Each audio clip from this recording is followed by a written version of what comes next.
Zach Greinke is 0-2 against the Twins this year, but his last loss to them got him going. He is 5-1 since then and gets another shot at the Twins tonight at Kauffman Stadium on Fox Sports Kansas City.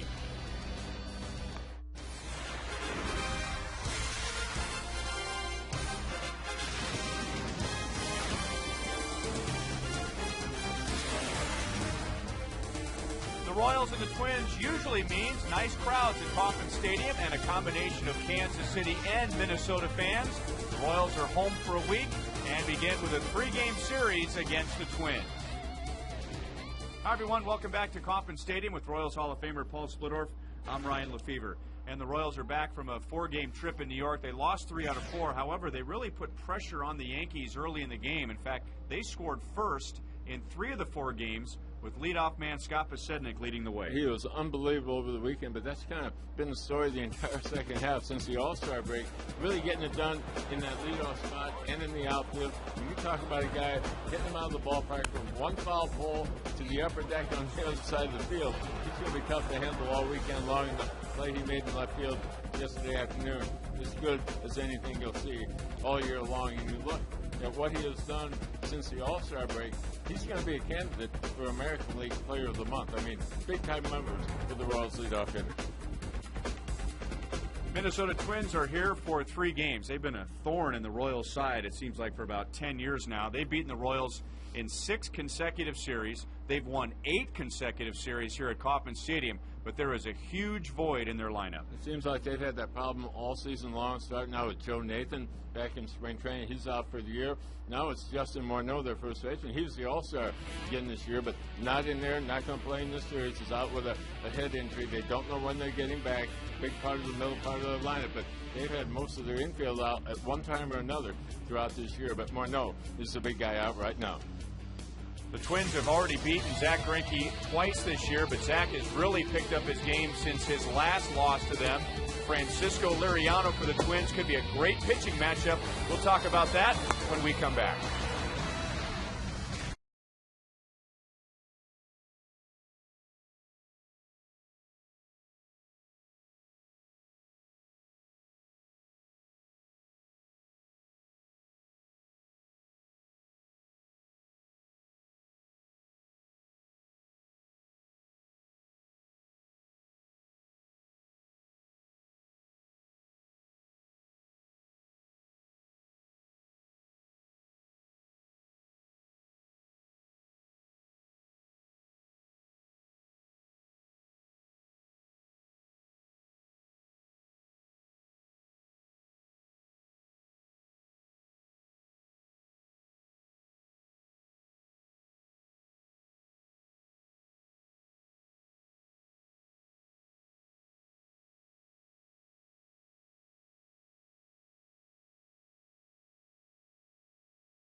The best to you each morning. We spent a lot of time in New York talking about the importance of the leadoff man getting on, or at least from the pitcher's perspective, Split, how important it is to get the leadoff man out. Well, New York did a pretty good job of that, getting them on base. Now, they didn't get as high a percentage around as the Royals did. The Royals did a little bit better in that category, but when you get the leadoff man on base, the heat that they put on the defense along with the pitcher, it's cumulative. It just builds throughout the ballgame. And that was the biggest problem the Royals had all weekend long. Couldn't keep New York off the bases early in the inning. See if they can turn it around here at home. Zach Greinke for the Royals today. Zach trying to turn it around, not just against the Minnesota Twins, but against our own division. Here's the key report. Well, he has been on the road in our division. He also had them here in this ballpark earlier when he wasn't as good as he has been over the last month. But a lot of games coming up against our division. He knows everybody well. Again, you want to get after Minnesota. Keep the ball on the ground in the infield. You'll do fine. Here's the Twins lineup he will face, presented by M&I Bank, and a completely different look. Denard Span has a stomach virus, so Jason Repko is in center field. Orlando Hudson's on the disabled list, so AT KCA is at second base. Delman Young has had a great second half. We'll get into that. And Michael Kadire, because of Justin Morneau being on the disabled list, he has moved from right field to first base. It has been an off year by his standards so far, but Joe Mauer is still having a pretty good year for an average player, and he does very well at Kauffman Stadium. He was also the leading vote getter for the All-Star game, so that tells you a little bit about how good he is. He'll be behind the plate for Francisco Liriano, who is now 4 years removed from Tommy John surgery and looking a lot like he did back in 2006. Greinke and Liriano, the Royals and the Twins. The first pitch is next.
Time Warner Cable, where HD is free with digital cable. Turned out to be a beautiful night, a cooler night than expected at Kauffman Stadium. Let's find Joel Goldberg. He's out in right field. Now, this beats the heat of Yankee Stadium, that is for sure. You guys mentioned Justin Morneau being out with the concussion, and talking to Ron Gardenhire today, he said his routine right now, he's back up in Minnesota, is go to the ballpark, start to move around a little bit, see how he's feeling, and that's really all he's doing. No baseball activities at this point. Get to the park, get on the treadmill, run around a little bit, see how he feels, and hope that the headaches don't come later in the afternoon. He said that as for playing without Morneau, they're just ad-libbing right now, but it helps that they've got a guy like Delman Young, who he said gives them so much flexibility. They've been able to move him into the middle of the lineup. They can hit him anywhere and everywhere. They're trying their best to get the red-hot Delman Young into as many RBI situations as they can, guys. All right, thank you, Joel. Well, here's Zach making his third start against Minnesota, 6-9 overall, but 0-2 against the Twins, and they have really worked him over. In both of his starts, Split, he's gone only 5 innings, but he's thrown over 100 pitches. Well, they're both early in the year. You had mid-April up there and early June here in Kansas City. He's thrown a whole lot better over the last month than he did at that time of the year. So I think you look what we normally get out of Greinke here tonight. He'll be facing a completely different top of the batting order tonight, as Jason Repko drives it into left field. Alex Gordon is back. It's over his head and up against the chain link fence. Well, I was just going to say a different top of the order, and Denard Span has given him a bad time, but here's Repko on the second pitch of the game hitting a double to left. Repko is a player who was released by the Dodgers at the end of spring training. The Twins signed him to a minor league contract. You see that swing right there. High fastball hitter. Likes to hit early in the count. More of a corner outfielder. He has some pop in his bat. He shows you right there. Not your prototypical leadoff spot, but Ron Gardenhire doesn't want to change up too much. Span figures to be back in there in the next day or so, but Repko has played well in his absence. And that brings up Alexi Casilla, who was one of the injured Twins earlier in the year. He went on the disabled list at the end of May. He had bone chips in his right elbow. He had surgery and is back now just in time for Orlando Hudson to go on the disabled list for the second time this year. And that's stroked up the right field line. A fair ball, and the Twins open the game with back-to-back extra base hits. Repko has a double. Casilla has a triple.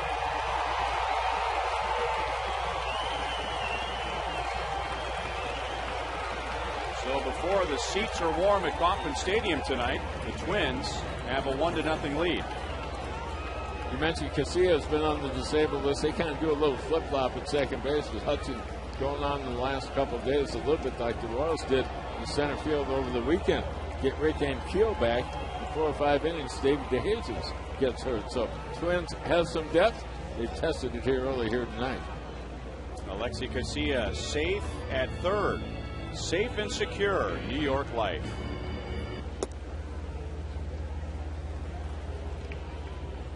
And now ball one on Joe Mauer, who is hitting .295.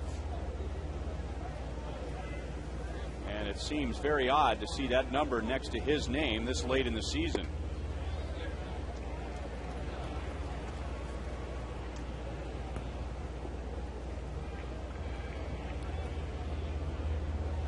Royals don't have much to do with his low batting average. He's hitting .474 against the Royals.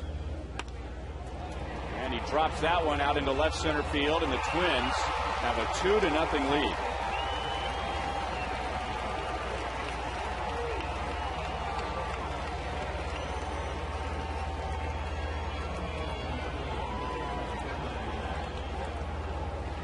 Game started at 7:11 Central Daylight Time, and with the Twins swinging the bats.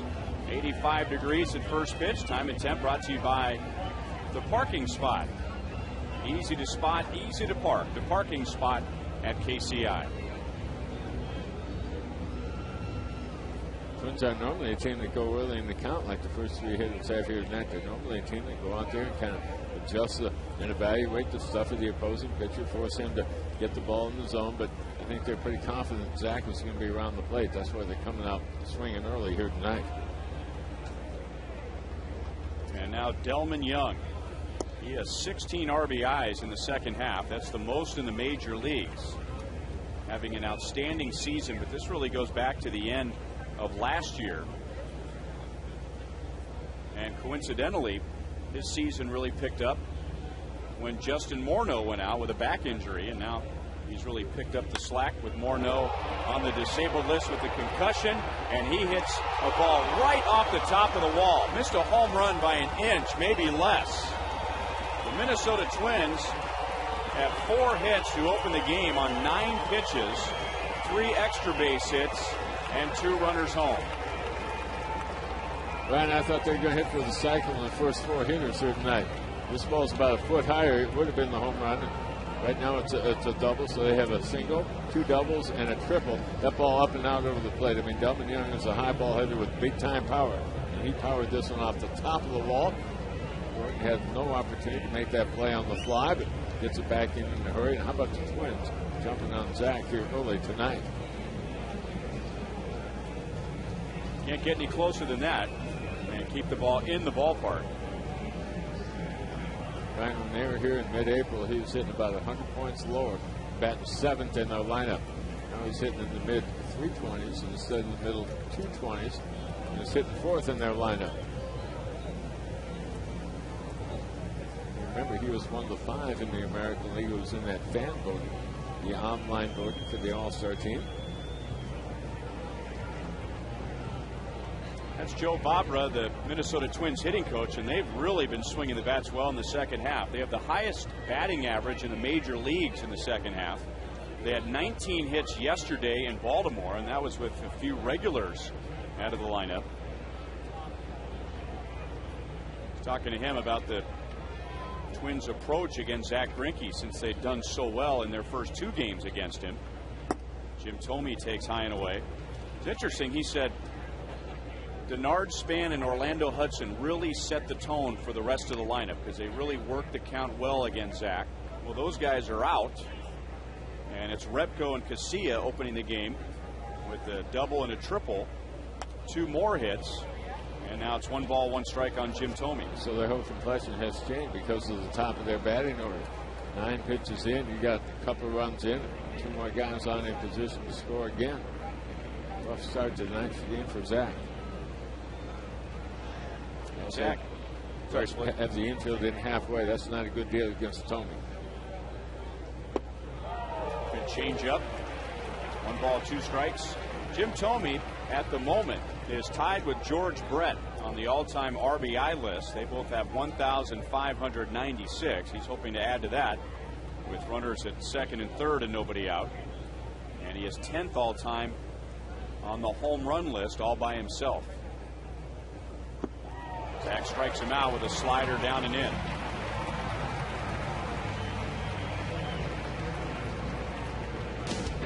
Let's look at the Royals' defensive lineup presented by Suzuki. Alex Gordon starts in left for the first time. Willie Bloomquist in center with a left-hander on the mound. Jose Guillen in right.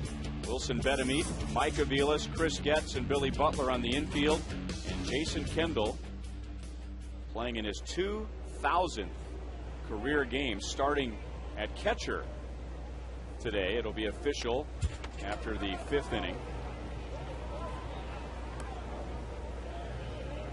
Kendall going to become the 5th catcher all time to play that many games behind home plate.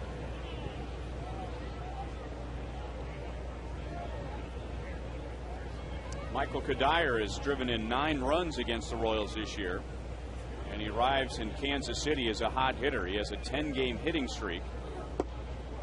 That's a little bit inside at 97 miles an hour, 1-1. Twins jumping on the fastball early here tonight against Zach.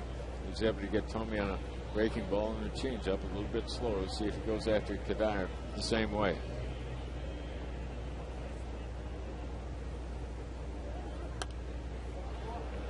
One ball, 2 strikes. Repko and KCA have scored. Mauer's at 3rd base. Young is at 2nd.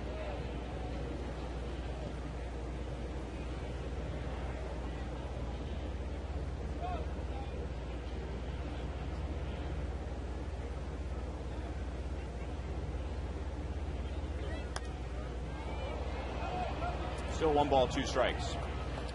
Well, if Delman Young is picking up the slack offensively, Michael Kadire is doing the work for the Twins defensively with Justin Morneau out, moving from right field over to first base. The Twins have also used him at third base this year, and talk around the game that Minnesota might be looking for a third baseman before the trading deadline.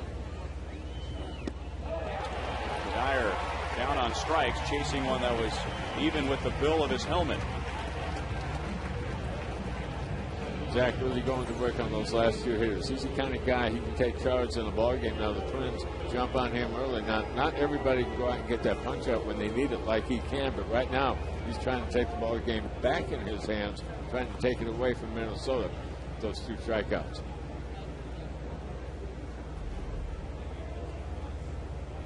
So 2 down after the strikeouts, and now Jason Kubel.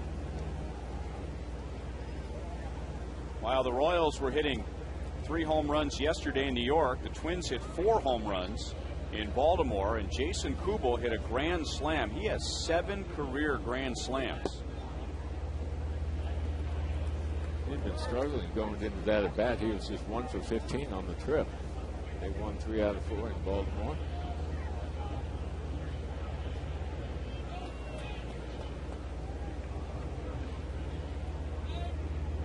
And because of those struggles, he is down to the number 7 spot. Zach falls behind 2-0.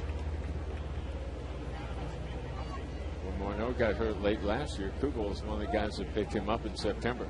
Along with Michael Kadire, they got hot about the time Morneau got hurt. It's an amazing ball club. It seems like year in and year out, they miss a player, somebody else is right there, ready to pick up the slack. 3 balls, no strikes.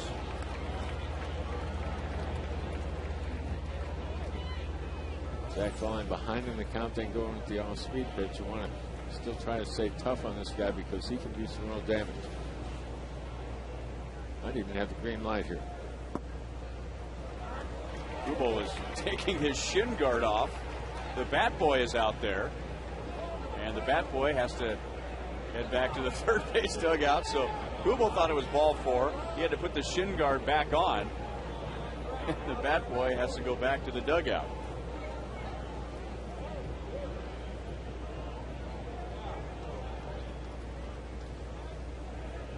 Rob Drake is the umpire behind home plate. And this time the shin guard stays off for good. And the bases are loaded with 2 down.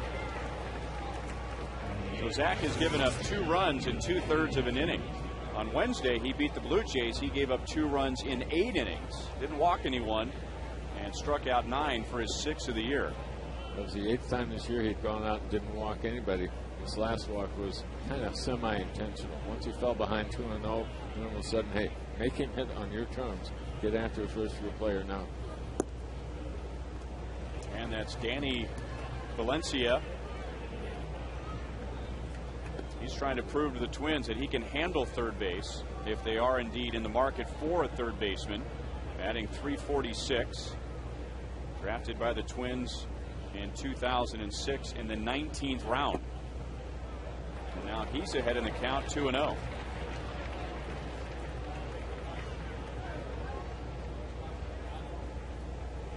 Well, if Zach gets Valencia, all things considered, it's not a bad inning the way it started. But if Valencia gets Zach, well, that turns the game upside down, especially with the way Francisco Liriano is pitching.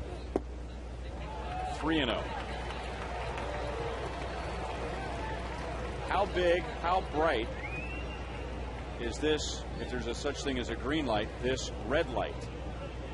He's showing a lot of discipline right now. You figure a young guy going against cranky men on base, probably swing early in the count. Showing a lot of patience. They took a long look at him in spring training. That was the thought he was going to make the team, but they wanted him to get comfortable with the big league ball club in case they needed him mid-year, should they have some injuries at that position.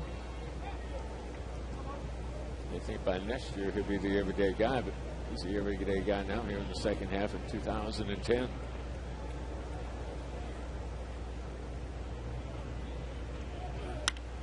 And he drives that to left field, deep. Back goes Gordon. Valencia hits a grand slam, and Minnesota has 6 in the first inning.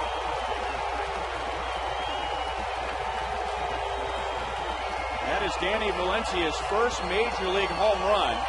It's a grand slam against last year's Cy Young winner.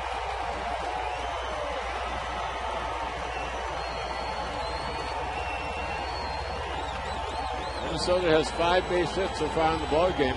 4 of them have gone for extra bases. Now they have hit for the cycle. As Valencia unloads on a high fastball, just getting it over the fence in left field and into that Minnesota bullpen.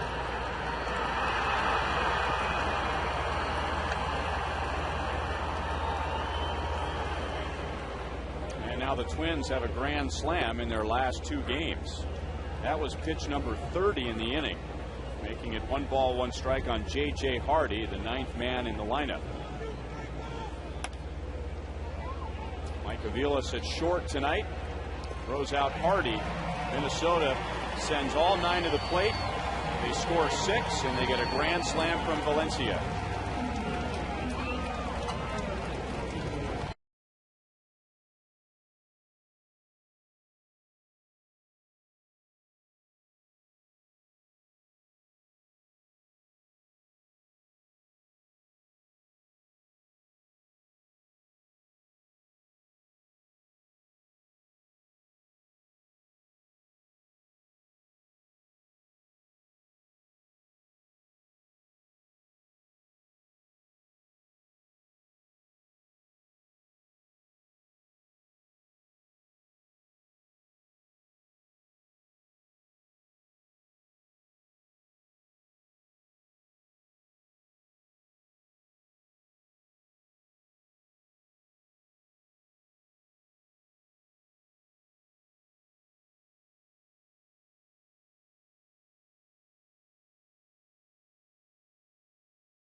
There was a late change before the game started. Yuniesky Betancourt was going to be at shortstop in bat 9, but he had to leave the ballpark because of a personal emergency. So Chris Getz will play second, and Mike Aviles slides over to shortstop. And for the first time this year, the Royals face Francisco Liriano. Here's the Kia report. Big time power arm with the fastball and devastating slider. He'll also have a straight changeup. Just 2 home runs given up this year. That tells you sinking action on the fastball. That slider is also diving. Lefties have really been held down this year. How about that 187 against Liriano? So you want to load up with as many righties as you can. I saw a note split. I had to read it about 3 times to make sense of it. Francisco Liriano has walked 1 left-hand batter all season. Not all month, not all second half, all season. He has not given up a home run to a left-hand batter, which isn't saying much because he's only given up 2 all season. So because of the Betancourt situation, Ned Yost is forced to put another left-hand batter in the lineup, and the Royals will only have 2, make that 3. Scott Pioli, Alex Gordon, and Chris Getz.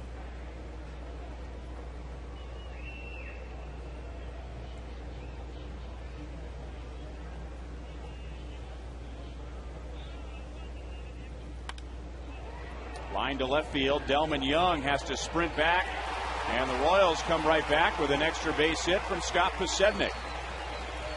So he had 9 hits in New York, including a couple of home runs, and now he begins the homestand with a double. Joe Goldberg. Well, you mentioned the 9 hits, 9 for 19, and maybe no surprise that he's got a double here as we see the replay on it, because over the last 19 games, a .518 slugging percentage, guys, for Scott Pioli. I asked hitting coach Kevin Seitzer, what do you like about him right now? And he said, everything. He said he's staying closed, His hands are working good. He's not trying to do too much. When he tries to do too much, he gets in trouble popping the ball up, has the routine fly balls. But he said right now, even a better stretch than when he led off the beginning of the year when he was on fire, because more extra base hits. He said there's nothing better than when he leads off the game with a hit and you say, here we go. Of course, today they've got a lot of catching up to do, guys. Thanks, Joel. It's strike one on Jason Kendall. And he pulls it to third. Valencia, nice backhand play, looks Posednik back and shows off his strong arm to get Kendall. So Valencia's had quite a first inning tonight with a grand slam to cap a 6-run top of the first. And a nice play on a ground ball in the bottom half. His confidence to be sky high right now after the big at bat, and that solid play right there. That ball gets by a lot of young third basemen. Gets in there for maybe a double.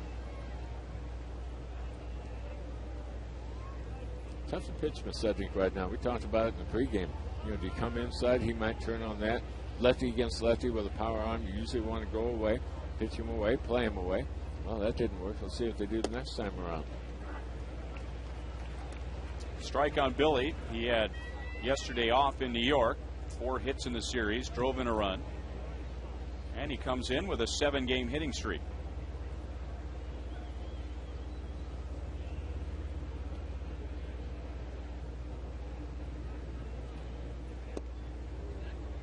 One ball, one strike.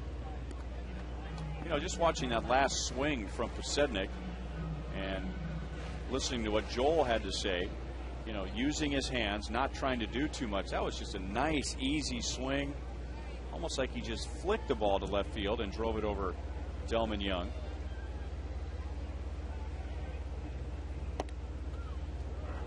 At the inside corner, Billy doesn't think so, and it's 1-2. Billy always looking down and out over the plate. There's the breaking ball coming up and inside. Borderline across the top, and certainly borderline on the inner part. Billy has pretty good knowledge of his zone. He knows where everything is.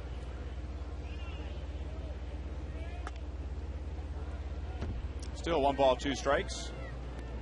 Here are the Minnesota Twins defensively, presented by Suzuki, and Minnesota's defense has committed the fewest errors in the American League.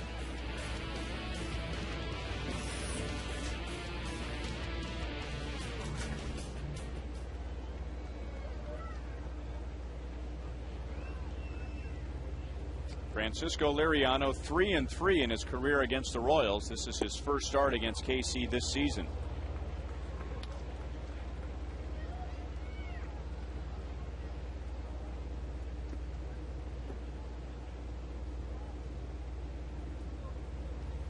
Lefty's hitting below 190 against Liriano this year, but Posednik opens the inning with a double. Shot foul. Still 2 balls, 2 strikes. With the Royals having that tough top of the first inning where they give up a half a dozen runs, you really want to get something on the board early against Liriano just to feel like you're a part of the ballgame and let him know that you're here to play all 9 innings here tonight. Got off to a great start this year. He went 4-0. Beginning of the year as the American League Pitcher of the Month for the month of April. Very good his last time out. At the Twins, as a team, have 7 shutouts. He's been involved in 4 of them. So if they're going to dial up one, they figure their best opportunity is with him making the start. He has not pitched well here.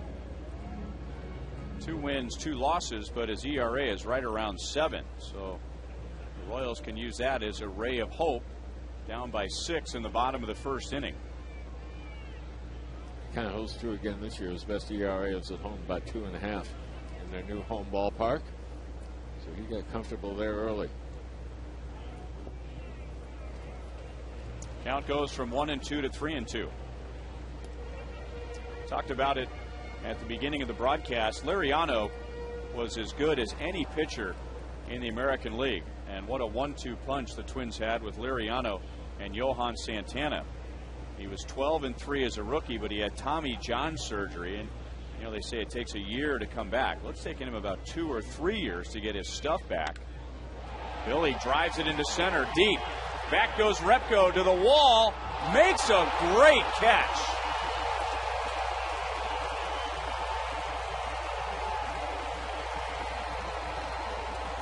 Split, you were just saying it last half inning. It seems like with this team, someone goes down, and there's someone else that comes off the bench or from the minor leagues and picks him up. You know, he doesn't run as well as Bernard Span, but you figure it's going to take a Span to make this play. And how about him getting against the wall right there, timing it perfectly? It looks like that ball was maybe even going to get out of here.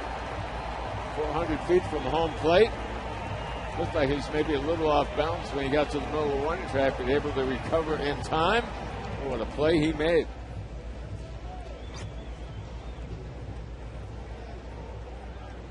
And you really don't know the impact that might have on the rest of this inning and the rest of tonight. If the Royals can get something off the wall right there and get out and run in the bases, I mean, who knows what happens there. That could be a play that would really turn this inning and maybe the ball game around.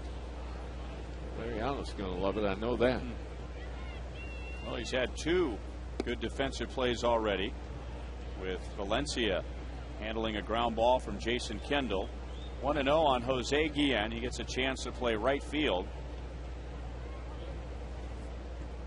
Jose with just 2 hits in the Yankee series. He did hit his 16th home run, drove in 3 runs. 2 balls, no strikes.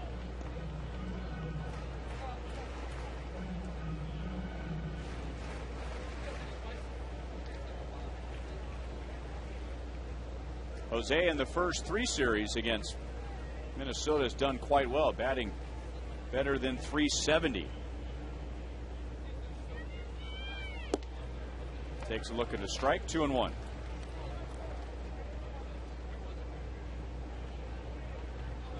And with Liriano on the mound and what he's done to left-hand hitters, that puts Rick Ankiel on the bench. Willie Bloomquist is in center, and Guillen getting the start in right. Got that over the inside and evens the count at 2-2.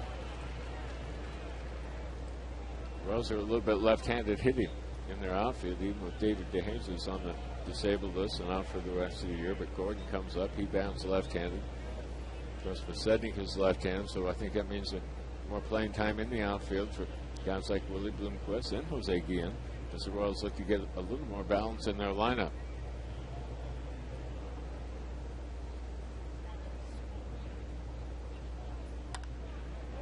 Had him reaching, and he pops it up. Valencia wants it, and the inning comes to an end. So Pasednik opens the inning with a double, but is stranded at second base.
They bat 9 in the top of the first inning, so it's Jason Repko leading off the second.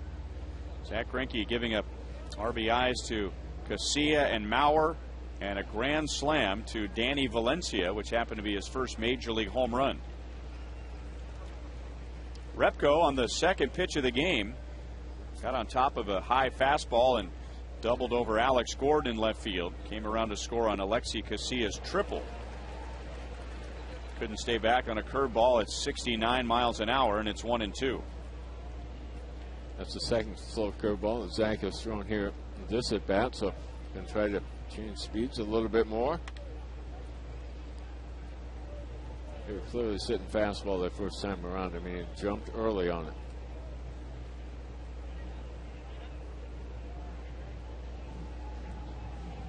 Repko, one of many Twins yesterday that had a big game at Baltimore as the Twins pounded out 19 hits. He homered, and it was his first home run since 2006 when he hit one with the Dodgers. So power is not his game, it's mostly speed. And he showed off his speed with an outstanding play in center field in the bottom of the first on a drive from Billy Butler. Repko, KCA, and Mauer coming up. Got him with a slider down and away.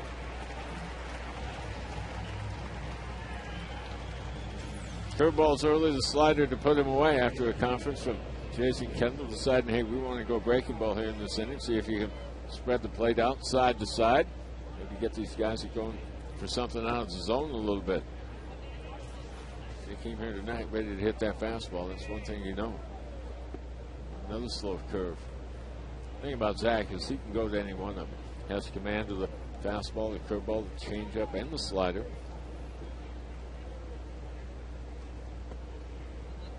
There was a time where he was throwing the upper 80s, wanted to be a sinker slider guy anyhow. Going to the breaking stuff more. Strikeouts are really not the number we're looking at here tonight. Well, he wanted to go off speed with KCA. Curveball, changeup, and a two-seam fastball gets him on a ground ball to first, and there are two down. Sprint, you call it. Who will have the most strikeouts tonight in this what appeared to be a very good pitching matchup? Minnesota spoiling that with 6 in the first. Zach or Liriano. Text 432-432. Enter keyword Royals, a space. A for Liriano, B for Zach. Liriano did not have a strikeout in the bottom of the first. Zach has 3. And strike one on Joe Mauer. Mauer singled to left center, driving in a run in the first inning. And then he, along with Delman Young and Jason Kubel, scored on the Valencia grand slam. Twins trying to rest Mauer a little bit over the last week or so. He did not play on Wednesday. He was the DH on Thursday. Caught Friday and Saturday. Did not play yesterday. Kind of banged up a little bit. He's taken some foul balls off the shoulder in the last week and a half. In fact, I think I read something where he really didn't want to have to go to the All-Star game. He thought this would be a good year that he needed the rest. He didn't have a good first half. And since he was the leading vote getter, he felt a responsibility to go and play. And not just the leading vote getter, but the third most in All-Star voting history. That is up the middle, and Mauer has a 2-hit game. So forget about his average being below 300 overall against the Royals this year. He is now hitting 500, as in 20 for 40. I remember last year he started out his first at bat after missing a month. He hit a home run his first time up at the Metrodome, hitting it out to left center field. That started, which was a career year in the power department.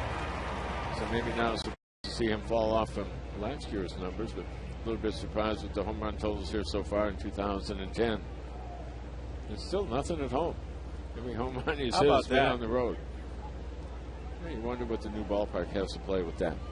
They're still finding out about Target Field, how it plays. Apparently it plays a little tougher for Mauer. Well, the original Yankee Stadium was the house that Ruth built, and Safeco Field in Seattle is referred to as the house that Junior built. It would be a stretch to say that Target Field was built for Joe Mauer, but he's the headline player, and they have not yet seen him hit a home run. The Twins, after 6 in the first, are scoreless in the second.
possible with the nation's fastest 3G network. AT&T, rethink possible.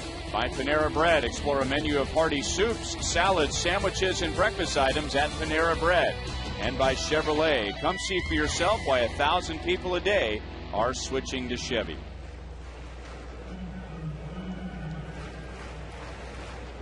Minnesota with 6 runs in the top of the first off of Zach Greinke. Danny Valencia hitting a grand slam. Royals got a leadoff double from Posednik in the bottom of the first, but Francisco Liriano retired the next 3, getting help on defense from Valencia at third and Jason Repko in center field. Wilson Betemit had 5 hits in the Yankees series, 2 doubles, walked a couple of times, and hitting at .361. It'll be an easy play for Liriano, and there's 1 away.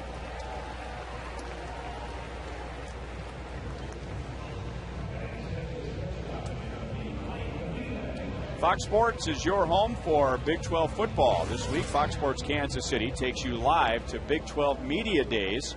You'll hear from the players and coaches from Nebraska, Mizzou, K-State, KU, and the rest of the Big 12. Catch a recap tonight after Boulevard Royals Live here on Fox Sports Kansas City. Mike Avila's playing it short after Yuniesky Betancourt was scratched. Just 2 hits in the Yankees series and finished 0 for his last 9. Hoping for a good offensive night out of the Royals here tonight. They did well against CC Sabathia on Thursday, the first game of the Yankees series. Another hard-thrown lefty, but different from Liriano. Sabathia cut fastball, big, slow, sweeping curveball. Liriano, more of a fastball, changeup, hard slider guy. So this will be a different night here tonight. And there is that hard slider.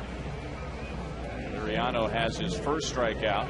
Zach Greinke has 3 strikeouts. And in tonight's You Call It, we ask you who will have more strikeouts.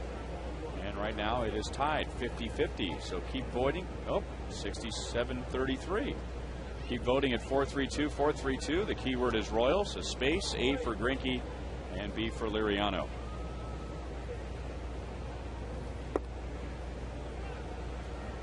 Ball 1 to Alex Gordon, 1 for 11 in the Yankee series. Started a couple of games in right field. He is back in left tonight, and that's where he spent most of the time in the outfield with AAA Omaha.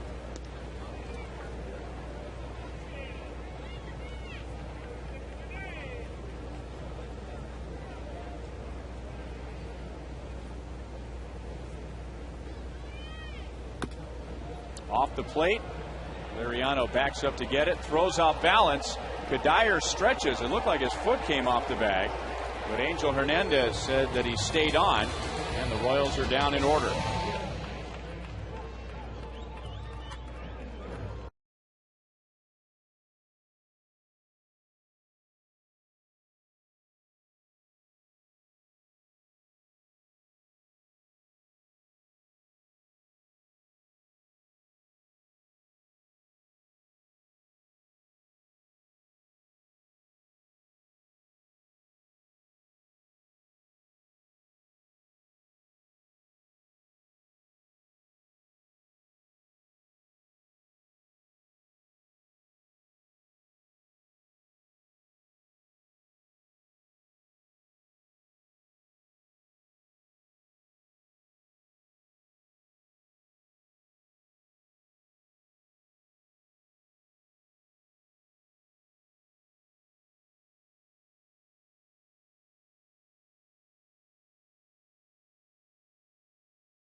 In the top of the first inning, and as we go to the top of the third, we welcome in Toby Cook, Royals Vice President of Community Relations, and nice ties. Thank you. A nice tie. I heard that you guys were doing this sort of beige, tan, brown thing, so I went after it. I think you should auction that tie tomorrow.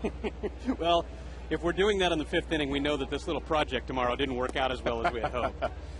Royals are hosting a Royals Charities auction tomorrow. Tell us about it. It's called the broadcast auction, and other teams have done this, but we think this is just a really neat opportunity for folks to get some once-of-a-lifetime, kind of first-ever experiences. We're going to be auctioning off 8 experiences for fans. We're doing this all on our Fox Sports Kansas City broadcast. So we'll put up a phone number, and we'll let people bid starting at $500 for things like a chance to, well, this is the really cool one, see the TV and radio broadcasts and look behind the scenes at the broadcast facility, or even be a part of the grounds crew here at Kauffman Stadium before a game. In fact, it's not just being a part of the grounds crew and getting the field all dolled up. You get to hang out with the crew right up until the third inning and switch out of base. We've got the Royals Hall of Fame package where you can be out there, and just some really neat opportunities for people to do things that they might not be able to do otherwise. Do you get to drive one of those John Deere deals if you hang out with Trevor? I think Trevor is calling the shots on all of that, so if you can get on his good side, you can do whatever. But one of the cool things is that you get to paint the bases, and then you get to replace the bases in the third inning. Tommy strikes out for the second time. Zach has 4, and there's one away in the top of the third. One of the other things that we want to do, Split and Ryan, is to make sure that anybody can participate. So if we really get some good bids going on between this and, say, the chance to bid on a suite night this Friday, where George Brett's going to hang out for a while and some other Royals Hall of Famers, if you're interested in bidding on those, we'd like to drive those up as much as we can because it's going to add more money for Royals charities. But we're also going to provide an opportunity for people to basically buy a ticket package. So they'll get 4 U-Box seats, an outfield experience pass for the 4 people who are going to the game either on September the 17th or on October the 2nd. And then a bunch of other items that are more than $200 value. We'll sell those for $125. But out in Rivals, we'll have this board up, and every time that we get a bid that increases by $100, we'll put the person's name on. You can follow the broadcast and then call in and up the bids to see if you can win. A couple of good ones on there. Batting practice, hitting lessons from Billy Butler. Mm-hmm. That would be a thrill for a kid, or an adult for that matter. Yeah, we usually get the kids to tell their moms and dads committed that they to want. $500, Split. Tell you that October 2nd date, that's Tampa Bay. Yeah. When you think about them, that's probably going to have something to do with the postseason. That's going to be a big day for them. Well, it's our fan appreciation night, and we thought that if we were going to do a couple of these opportunities for people to get these tickets, that would be a neat one for people to come out to. 3 balls and 2 strikes on Michael Kadire. We're chatting with Toby Cook, Royals Vice President of Community Relations. I've been signed up for the. You're in. Yeah, I don't think $500 is going to make that, though. That's a pretty valuable item. Zach has struck out the first 2. He has 5. So 2 down. And Jason Kubel coming up. Other than the board that we just showed you on the screen, is there somewhere else where you can maybe go online and look at all the individual items? Yeah, you can go online right now at royals.com/broadcast auction, and you can find out what the auction items are. We're starting them all at $500 and asking for an incremental increase of $100 for each of the experiences. And then we've got a phone bank that's set up here in the Kauffman Stadium offices. We're scheduled to have several of the Royals players' wives that are going to be answering. So if you want an opportunity to meet them, you can talk briefly and then place a high bid. Sounds great, Toby. Thanks for stopping by. Good luck tomorrow with that. Thanks for having us on. All right, a good inning for Zach Greinke as the Twins go down in order. They lead 6-0.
This is Jane Kramer. She founded Exchange City, an economic education program which has benefited thousands of Kansas City area 5th and 6th graders since 1980. In addition, she served as president of the Greater Kansas City Community Foundation, where she helped develop many programs to benefit area children. And enjoying the game from the Buck O'Neill legacy seat behind home plate.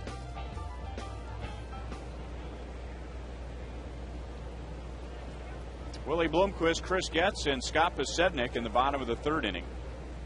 Liriano gave up a double to Pioli in the bottom of the 1st, and now he's retired the next 6.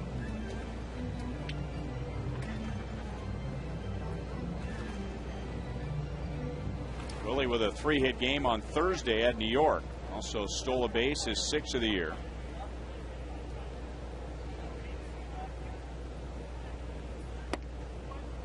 Two balls, 2 strikes.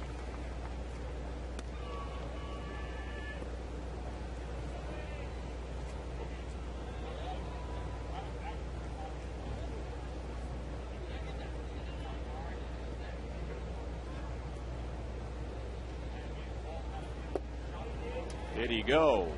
Yes. Angel Hernandez literally punches him out down at first base.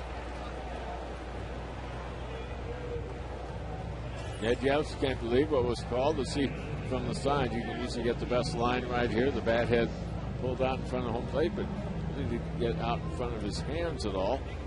And plenty of strength to pull it back. That's a tough call against the Royals right there. Pretty good little form there with the right jab, you know. With the veins bulging out of his forearms. 2 strikeouts for Liriano, and now Chris Getz, who was not in the original starting lineup. Yuniesky Betancourt was scratched for a personal emergency. He is expected to be back for tomorrow's game. Our You Call It, presented by Sprint, who will have more strikeouts tonight.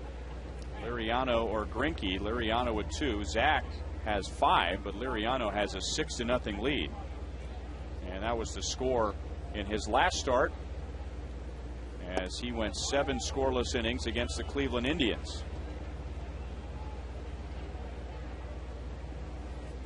Chris has had a hard time finding playing time over the last month, but Ned Yost able to get him in a couple of games against New York. Said it was important to play him back-to-back. Gives him some time in there. Had him in one day at third base. Could get some more time over there, I would think. He and Betemeet, Willie Bloomquist, all 3.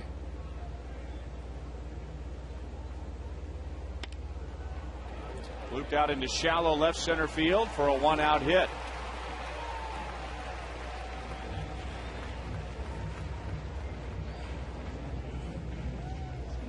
We'll check out the pitch location, brought to you by Chevy. Well, they're trying to power him inside. After establishing inside, you try to go away. See if you can get the ball down on the end of the bat. Getz stays with it. Loops it into short left center field. Pretty good job of getting to the outer half right there after they power inside with the mid-90s fastball.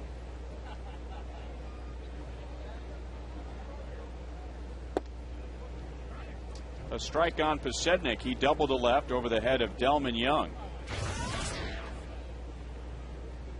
So Pioli has a 13-game hitting streak, and now 1 shy of his career high. He had 14 games back in 2003 when he was playing for Ned Yost in Milwaukee. Played on the fastball, and it's 0-2. There is a good and a bad if you're the Royals, and Pioli is swinging the bat the way he is. The good, for obvious reasons, he's helping the Royals. The bad, perhaps, is that teams that are looking for an outfielder, looking for some speed, maybe someone at the top of the order, are going to take a long look at Pioli, who has played and won 1 World Series with the White Sox in 2005. And that was something that would make him even more attractive to another club today, is the fact that he has been there before. He's been down the stretch drive of the pennant race in September, been in the postseason, so the fact that the guy has been there, you don't wonder, will he perform well? Well, he'll probably perform just like he did in the regular campaign. Now, a guy who hasn't been there yet, you always wonder how he'll be in the postseason, where the lights get a little bit brighter. Diving play by Hardy. They get an out at second base, nothing else. So that's at least three good plays by the Twins on defense. And again, they have committed the fewest errors in the American League. And Ryan, I'm counting that play by Liriano to close out that last half inning, going down the back side of the mound, making the play on the ball to first base. I mean, he's helping himself defensively. So the Twins having some people on the disabled list, but it doesn't hurt their defense. Fewest errors in the league coming in. There was a double no-hitter in Tampa, and Max Scherzer, who had one half of that, pitching for the Detroit Tigers. The first hit he gives up is a grand slam to Matt Joyce, so it certainly wasn't a perfect game. There were base runners all over the place. Matt Garza was going for Tampa.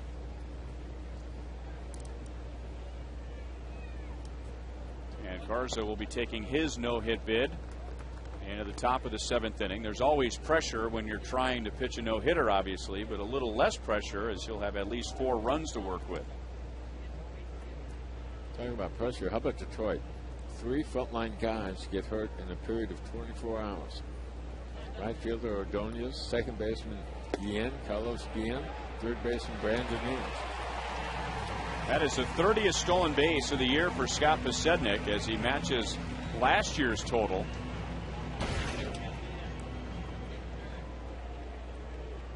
So a runner at second with 2 down. There really isn't anything that Pioli is not doing for this club right now. Getting on base at a high rate. Had 4 stolen bases over the weekend in New York. Continues to run here tonight. Early in the game, trailing by a half a dozen. He's on second base with 2 outs. And that's what he was checking in with third base coach Eddie Rodriguez, making sure there were 2 outs. So he is going on contact. Jason Kendall lost a base hit on a nice play at third base by Valencia in the first inning.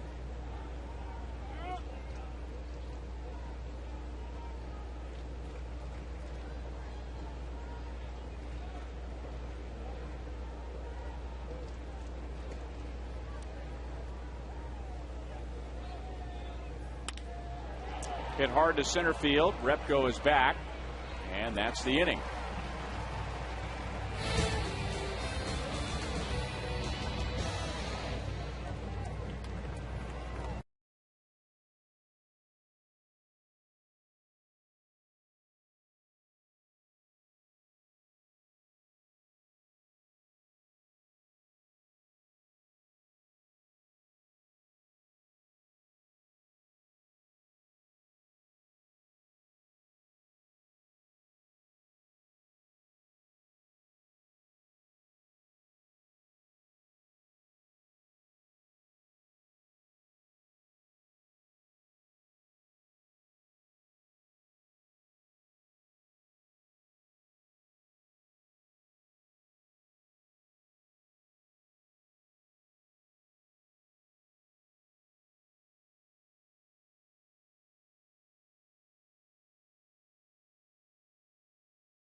As they have caught up to beautiful new Kauffman Stadium, just 1 year behind. And Scott Pioli is going to join us in the booth, the Chiefs general manager. And that must have been a thrill to not only unveil new Arrowhead Stadium, but how many people showed up for it? There was about 50,000 yesterday. Wow. It was unbelievable. You know, Manchester United, which is a great soccer club, but it's a world known, and about 50,000 people in there, and our Wizards took it to them. But the facility was unbelievable, and a big build-up going into that game. Yeah, I mean, it was awesome here last week. All the talk about that.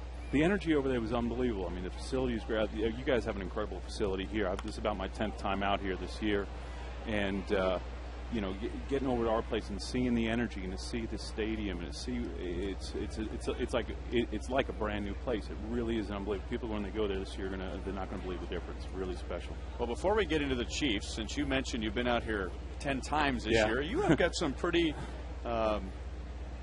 connected baseball buddies. I hear good buddies with Mark Shapiro, who, by the way, was the farm director when I played for the Indians, and Brian Cashman you grew up with. Yeah, actually, Mark is a really, really close friend of mine. I was in Cleveland. I was working for the Browns as an entry-level guy. Actually, you were there. This is in '92, and Mark is a big football fan. I'm a big baseball fan.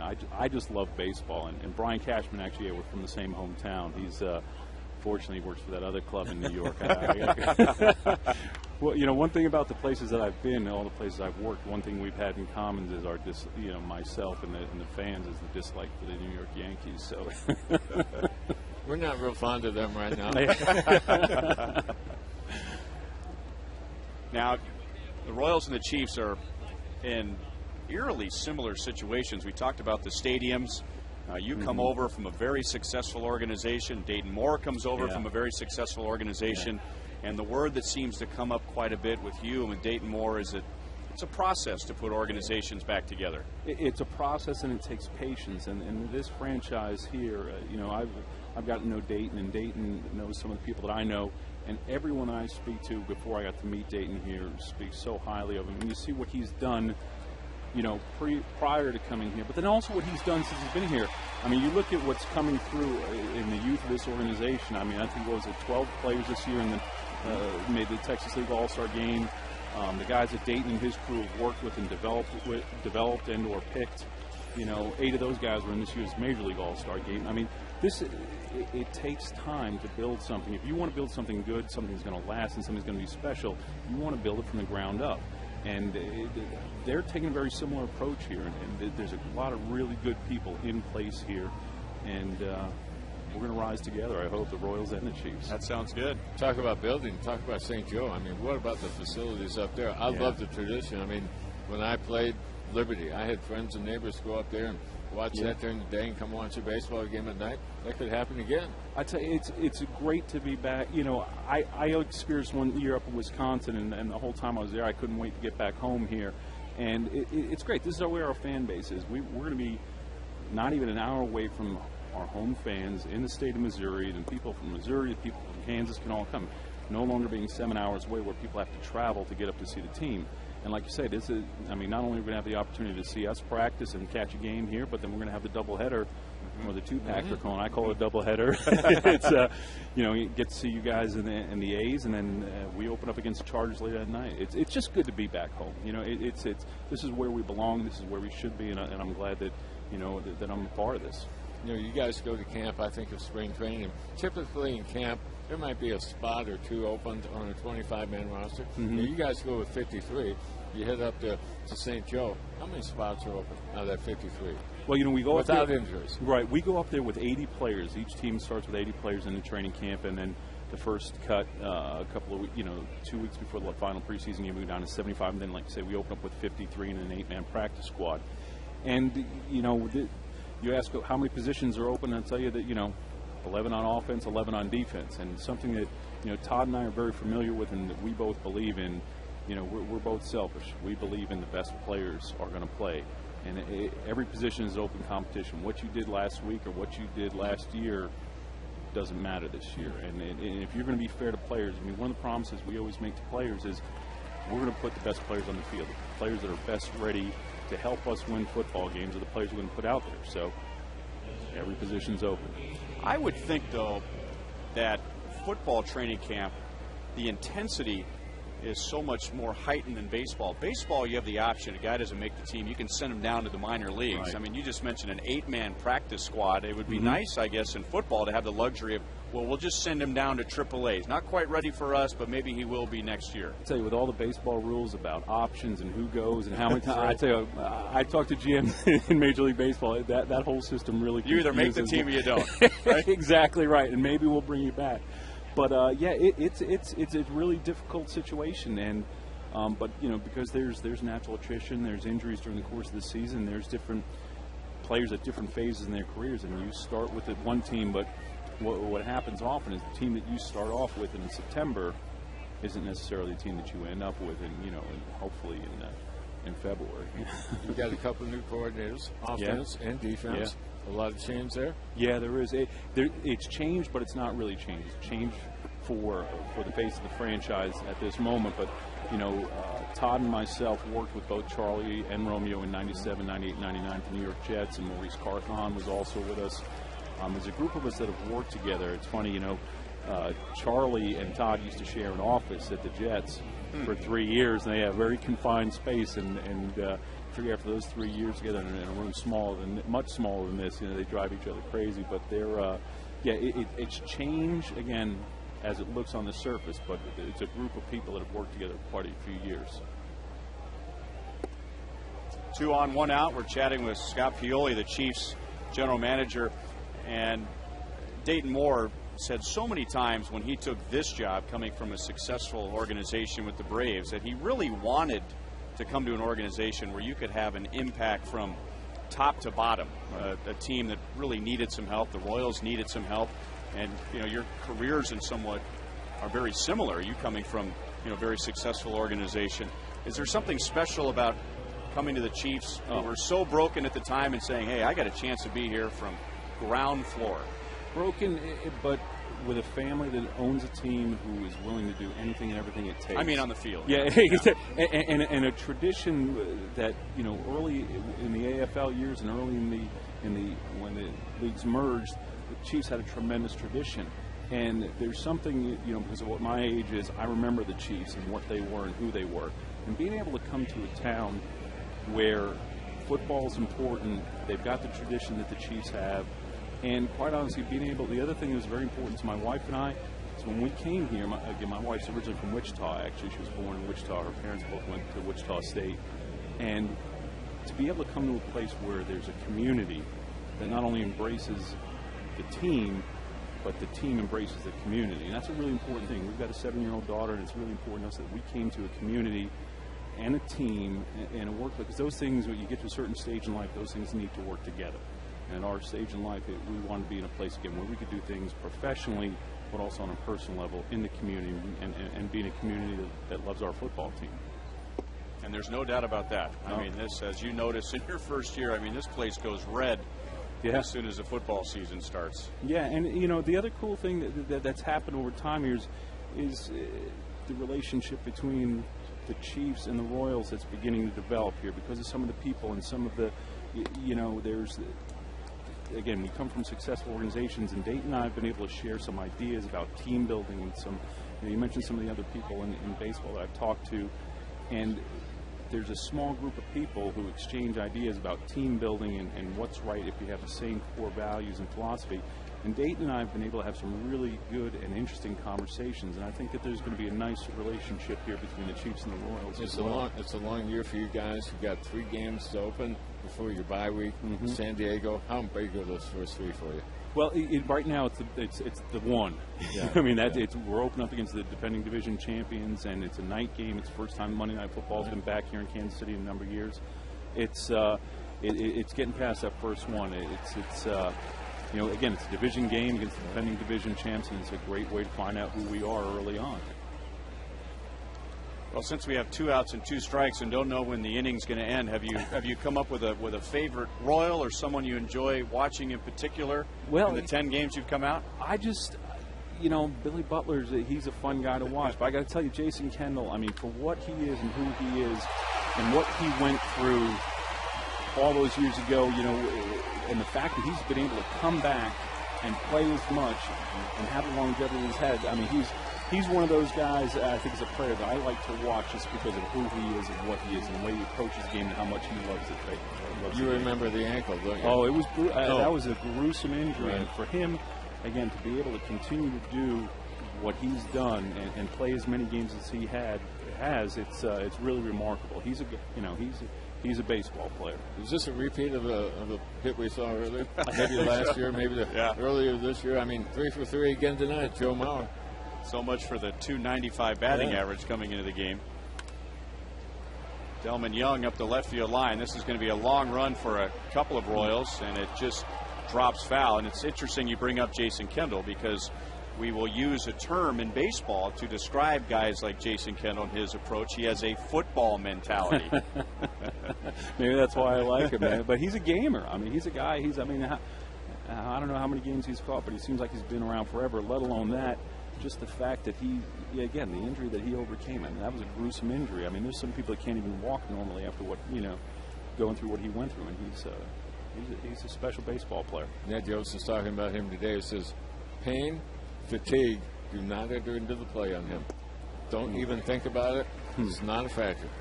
Yeah, so there's a group of interesting guys here that I like, but like I said before, we got on the air real quick. The Royals of the mid-'70s and early '80s are a team. I mean, even being in New York, I remember that lineup inside and out. Where in New York were you? Were you in the city? Just outside the city. I grew up in a little hick town in upstate New York called Washingtonville. It's a little tiny place. Oh, my first year was in Corning. I love New York City. Corning, oh yeah, absolutely. I love that. Yeah, the Finger Lakes, and I'd like to go back now that I'm not making $3 a day meal money. See how far that goes. Well, I play golf now. I'll try that. My first stop was in Watertown, New York, in the Indians organization. Yeah, yeah. The only thing up there is the Indians franchise and the base up there, the military base up there. That's all there is. Scott Pioli is our guest, Chiefs general manager, who is enjoying about his, as he said, 10th game at Kauffman Stadium, and hope that we'll see you many more times out here. I mean, it's just really a jewel of the American League. It's a ballpark. I tell you, we've got a 7-year-old daughter, like I mentioned. I brought her out here. She saw her first baseball game was a Royals game, which is really cool. And we've sat down there and ate a bunch of peanuts and a couple of hot dogs over the course of the season. We've been out in Little K and had a bunch of fun out there. We've come over a couple times early for the game. It's a fabulous. This is a great family ballpark. I mean, it's an amazing place to bring your family, bring in. The ballpark is great, and baseball. What's better than baseball in the summertime? Well, the inning comes to an end, and luckily we had a nice long inning to chat with you. It's a pleasure meeting you and talking to you. My pleasure. My pleasure, really. Got to see it. No, thank you very much, guys. All right, good luck this year.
comparison. Zach up to 97. Liriano 96. That's a good sign for him and the Twins. You can double your speed with Roadrunner Turbo from Time Warner Cable. Liriano was 95 to 97 with his fastball before Tommy John surgery. I can remember early in his comeback here at Kauffman Stadium, maybe early in 2008. I mean, he was struggling to hit 90 miles an hour. Well, they really put it together late in 2008. They thought he was back. He had a 6-game winning streak at the end of that year, but again, last year, he ends up on the DL with fatigue. They thought he'd completely over that injury, but then there was concern at the end of 2009, but strong here early on this year. Well, maybe it'll be a good year for the Chiefs, because as we have learned over the years, when we have a guest in the booth, it is usually about a 10-pitch or less inning. We have no time to discuss anything with our guests. We have to fly through it, but it was a long inning. Didn't work well for the Royals with 2 runs in the top of the 4th for Minnesota, but nice to visit with Scott Pioli, who does a pretty good job of flying under the radar here in Kansas City. I had no idea he was such a big baseball fan and had been out to the ballpark about 10 times this year. So 2 down. We hope you'll make plans to head out to Kauffman Stadium as the Royals take on the Orioles. That's game 2 of 4 with Baltimore at 7:10. And be sure to stick around after the game for another new and improved Fireworks Friday presented by Pepsi and Hy-Vee. You can get your tickets at Royals.com or at 1-800-6-ROYALS. Kanekoa Teixeira might take over in the top of the 5th inning as the Twins have 8 runs on 8 hits against Zach. Now, Zach was not only 0-2 against Minnesota before the game, but a 7.2 ERA against them.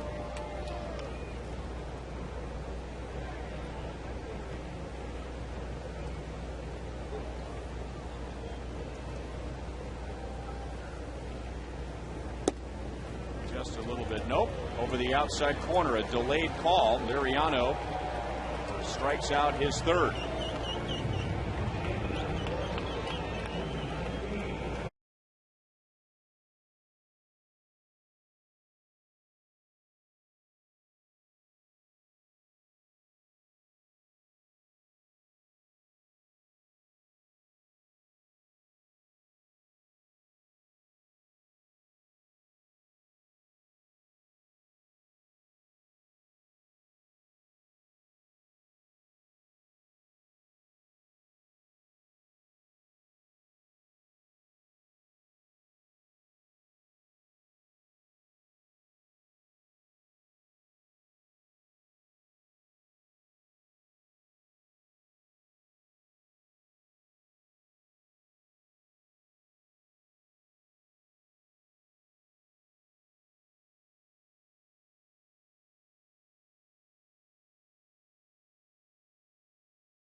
Bullpen brings in Kanekoa Teixeira.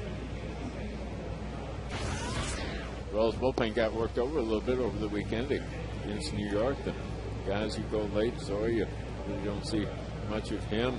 Don't see a whole lot of Kyle Farnsworth. Don't see a whole lot of Robinson Tejeda, but filling guys when the club is down. Kanekoa Teixeira in a couple of games over the weekend.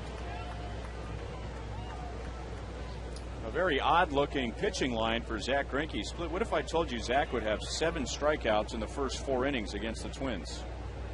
Think that'd be a pretty good game? Yeah, I think he's right on. Well, that's what he had.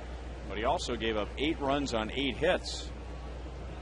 And the Twins with 6 in the first inning. Danny Valencia with a grand slam, and then 2 more in the 4th. Jim Thome struck out twice against Zach, and now he grounds out to second base, 1 away in the 5th.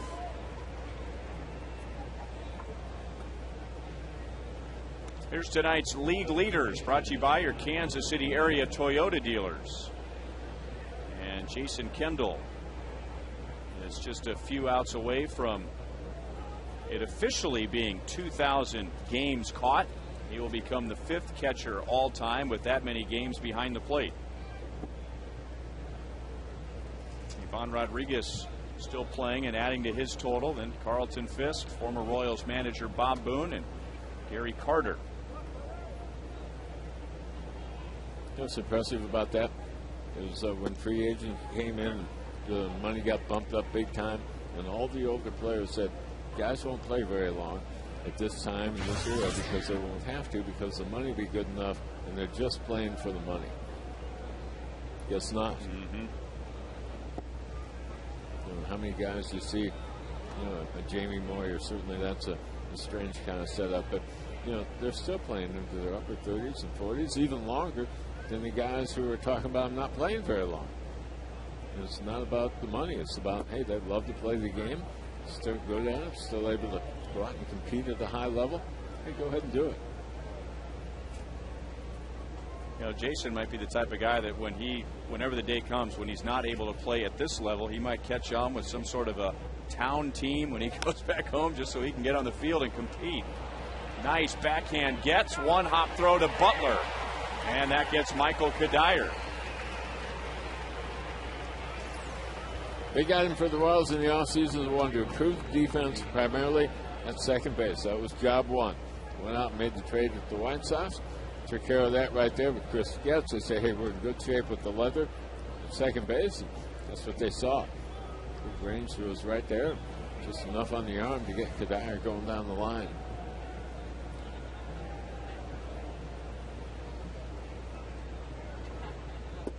So 8 runs, 8 hits for Minnesota, but Thome and Kadire are a combined 0 for 6 with 4 strikeouts.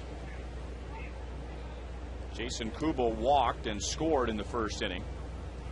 It's like Minnesota had 2 different innings in the first.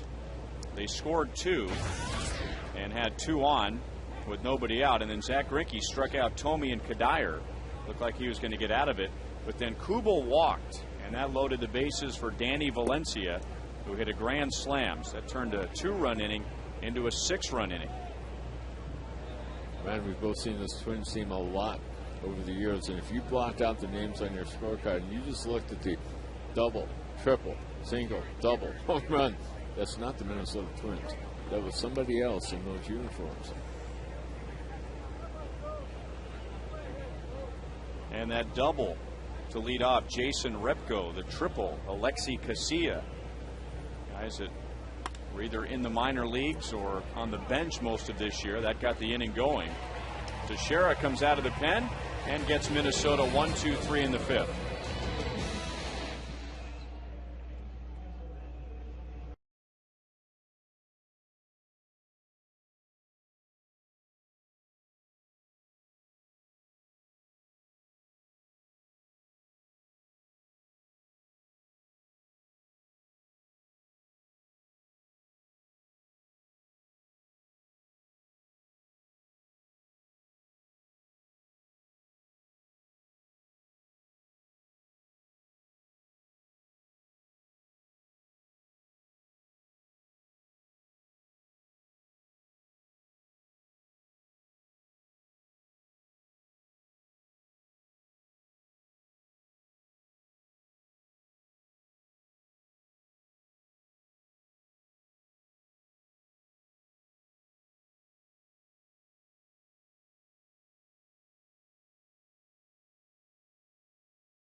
Matt Garza pitching for the Tampa Bay Rays. He is from the Twins organization.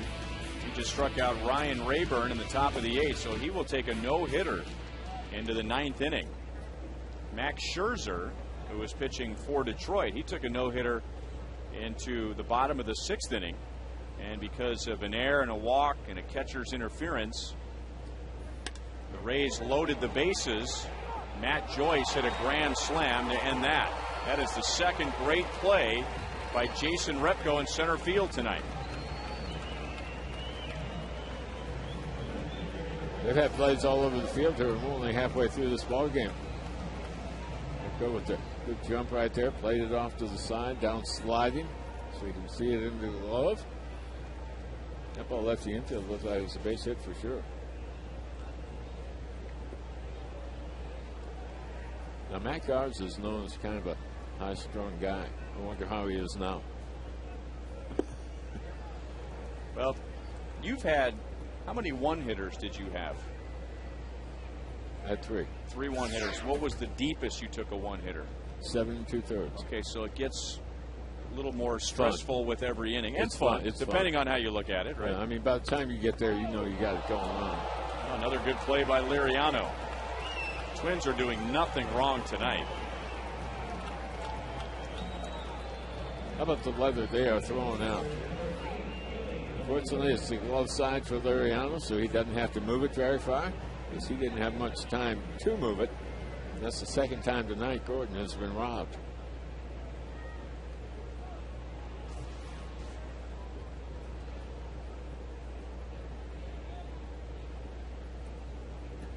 Liriano had a 6-pitch bottom of the 4th inning, and now 4 pitches to get 2 outs, and Kubo going back and right, 5 pitches to get 3 outs, and at the end of 5, Minnesota leads 8-0.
And by the Mitsubishi Lancer.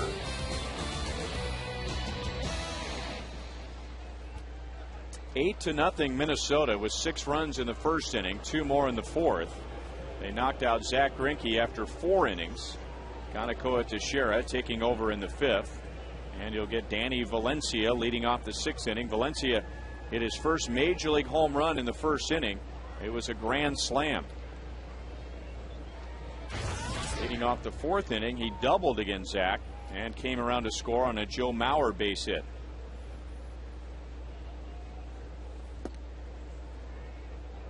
One ball, 1 strike. Ryan, Twins fans will probably look at this lineup tonight and say, hey, they've got 3 backups in the lineup tonight. Valencia, 27 games coming into this one. Repko has played in just 9, and KCA has played in 32. So all these guys filling in for people who are down on the disabled list. Orlando Hudson going DL for the second time this year. This time a rib cage problem. Had a wrist problem earlier. J.J. Hardy has been DL'd.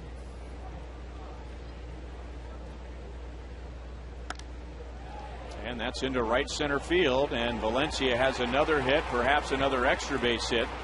Willie Bloomquist needed several steps to slow himself down, so couldn't get much on the throw. So Valencia with a grand slam and 2 doubles, and both of his doubles have been leading off an inning.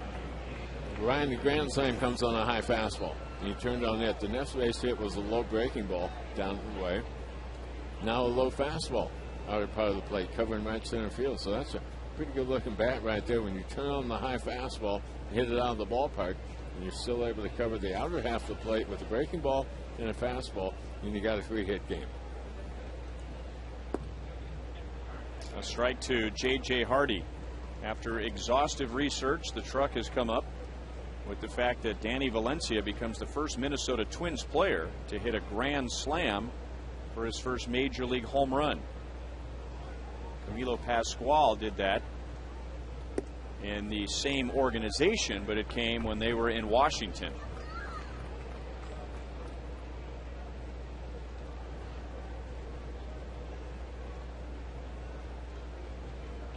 Well, he was hitting .346 before the game began, and now 3 extra base hits, and they've been able to put him in a less pressure position in the batting order, hitting 8th.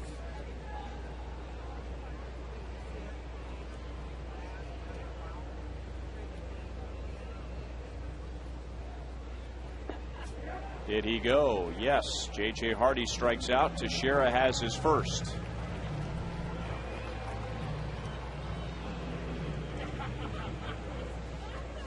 I was talking to Teixeira in New York and asking him if he's even surprised himself how well he's pitched this year, being a Rule 5 guy, making the jump from Double-A to the big leagues. His ERA with the Royals was at 2.55. That will go down with an inning and a third scoreless. And he admitted, yes, that he was pretty realistic with himself that that was going to be a big jump. So he has surprised himself how well he has pitched. But if he's learned anything, he said you just can't be afraid when you get to this level. Yes, those are good hitters up there. They're major league hitters. But the term he used, they're not video game good.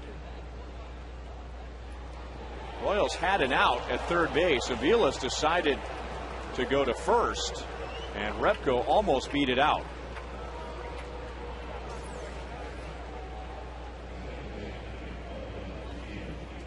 Well, Aviles charging and stepping up, let the runner go on to third, hesitate momentarily, then took way too much time setting up to make the throw to first base and almost got crossed on the play. Well, they're going up and getting the high throw.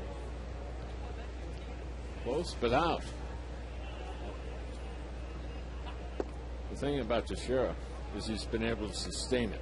When he went to Seattle and made the ball club out of spring training, he got off to a good start, but he was unable to sustain it, and he had a high ERA. But he comes here to the Royals, comes here in early June. Now you're talking the end of July, and he's still doing pretty well. So that's the difference between now and earlier on this year. He came in, showed the Royals what they saw back in camp out in Arizona, but now he's been able to do it for a couple months, something he didn't do in Seattle.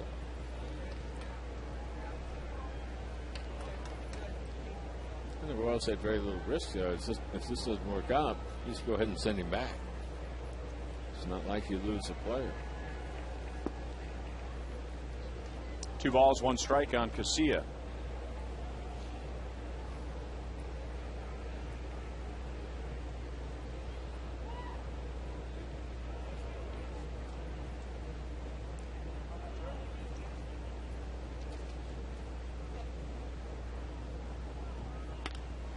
Into center field, and that's going to drop in front of Bloomquist. The Minnesota Twins take a 9-0 lead in the 6th inning.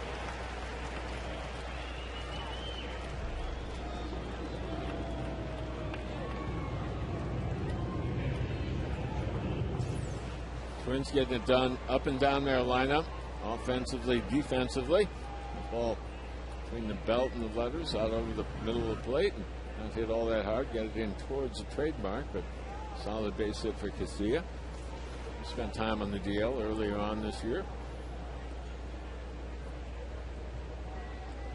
We're talking about this game for Zach here tonight. I remember a game Busby had in Boston one night, throwing the daylights out of it. He went 4 innings, struck out 9 guys. So out of the 12 outs, he gets 9 strikeouts. They scored 7 runs off him. Hit 3 home runs. One of them, Jim Rice hit, was still going up when it went by the flagpole in center field. The harder he threw it, the harder they hit it. And still came away with 9 strikeouts. So an indication of how things went that night. And pretty much the same story with Zach here tonight. And there were a few instances tonight where it looked like Zach was putting it back together. And the one that stands out for me was after the 2 runs and the 2 base runners following the first 4 hitters in the first inning. He struck out Tomey and Kadire and thought, okay, he's found it. But then a walk and a grand slam for a 6-run first. Maurer goes into left center field. He has a 4-hit game. Here comes KCA rounding third base, and he will make it 10-0 Minnesota. Joe Maurer has driven in 4 tonight.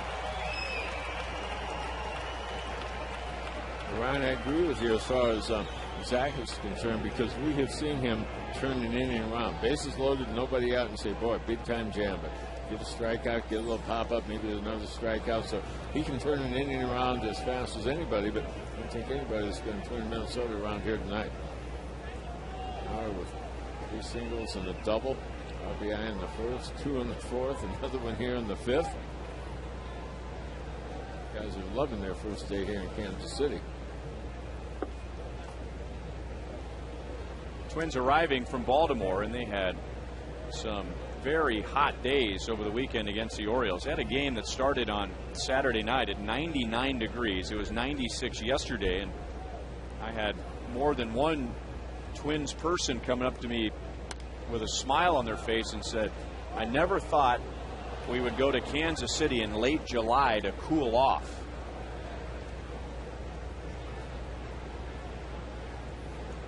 Well, the bats haven't cooled off. Maybe the body temperatures have.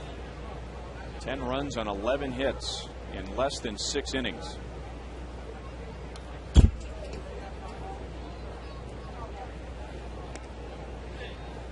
An update from St. Petersburg. Matt Garza has the first out of the top of the 9th inning against Detroit. So 2 outs away from a no-hitter. And he does that with Delman Young at the plate. Garza and Young traded for one another. The other players in the deal, Jason Bartlett going with Garza over to Tampa Bay, and Delman Young coming over here with Brendan Harris. And up until this year, that seemed like a much better deal for Tampa Bay than it did the Twins. Delman Young had not played in Minnesota like he did in Tampa Bay. That ball's belted into right center field. Bloomquist won't get to it. It's going to be a 3-run inning for Minnesota. Maurer coming around to score. And the Twins lead 11-0.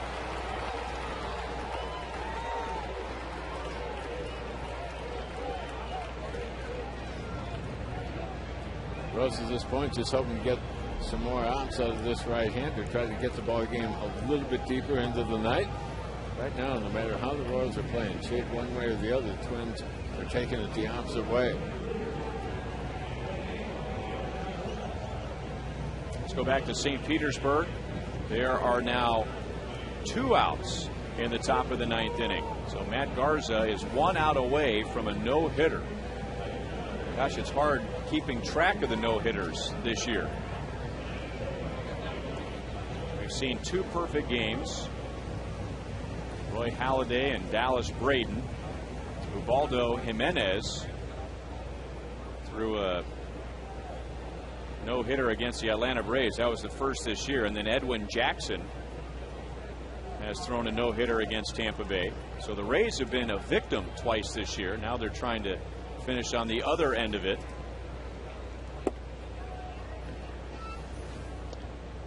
One and one, 2 outs. That looks like Ramon Santiago. And that looks like a fly ball to right field. And that is no-hitter number 5 in the big leagues this year. Matt Garza, the former Minnesota Twins pitcher, no hits the Detroit Tigers.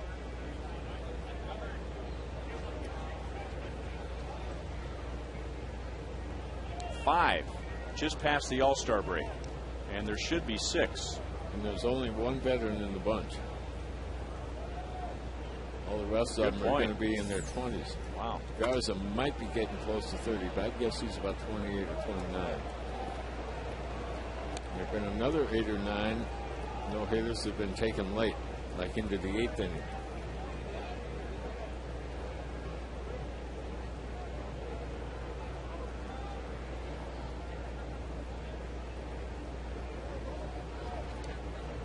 Minnesota with 3 here in the 6th inning, and they have hit 3 doubles. Valencia opened the inning with a double, his 3rd extra base hit tonight with 2 outs. KCA driving him home with a single. KCA coming home on Mauer's double. Mauer coming home on Delman Young's double. And now Jim Thome walks with 2 outs. And that'll bring Ned Yost to the steps and onto the field.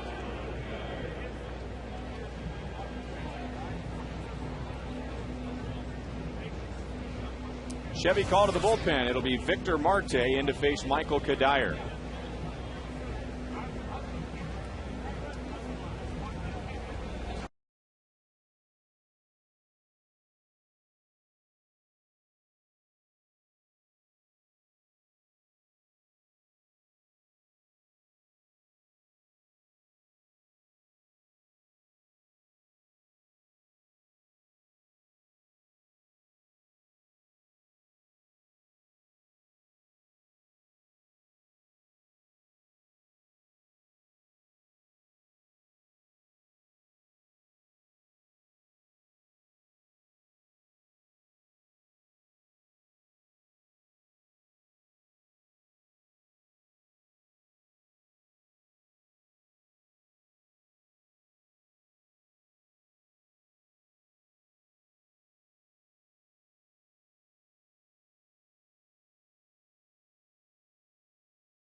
Marte replaces Kanekoa Teixeira and will pitch to Michael Kadire. 29-year-old right-hander, and for the 21st time this year, 2 appearances over the weekend against New York, including yesterday afternoon.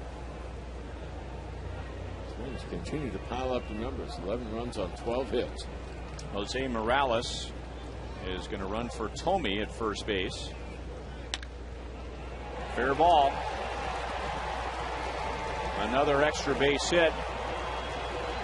And Scott Olger, third base coach, will hold Morales at third. It's a double for Kadire. He drives in Delman Young. It's 12-0.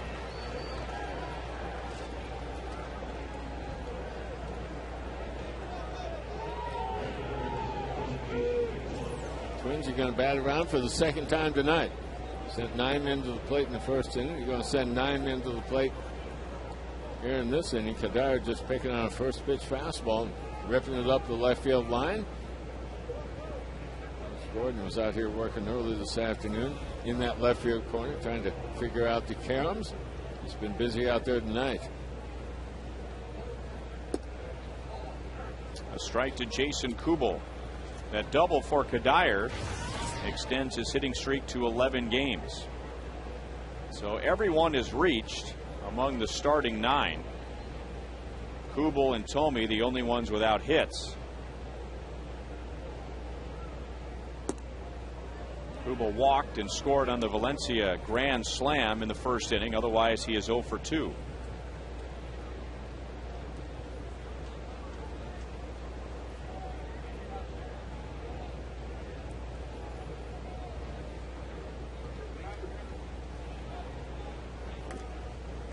One ball, two strikes. Minnesota Twins coming in tonight, one game back of Chicago in the Central Division. At the end of the first 2 months of the season, they were 11 games over 500. They had a 4.5 game lead in the Central. Nobody else was really playing all that well in the division. And the Twins, from that point on, are just 4 games below 500. You figure that wouldn't cost them that much, but remember the great run that the White Sox had before the break, and that knocked the Twins for a while into 3rd place. And now they passed the Tigers to go into 2nd place. They started to slide about the time the White Sox got hot. All-Star break came at a good time for them. They had lost 4 out of 5, 7 out of 10, so they got a little bit of a break. Pitching staff had started to fall on hard times. They're back in it now.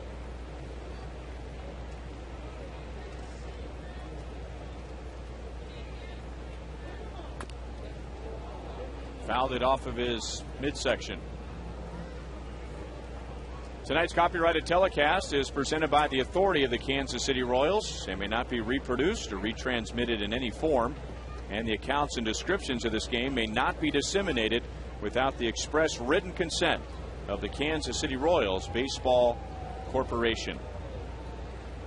Ryan Lefevre with Paul Splittorff and Joel Goldberg, with producer Kevin Schenk, director Steve Kurtenbach, associate producers Al Broughton and Sam Abramson, and the producer of Royals Live is T.J. McGinnis. Still 2 balls, 2 strikes.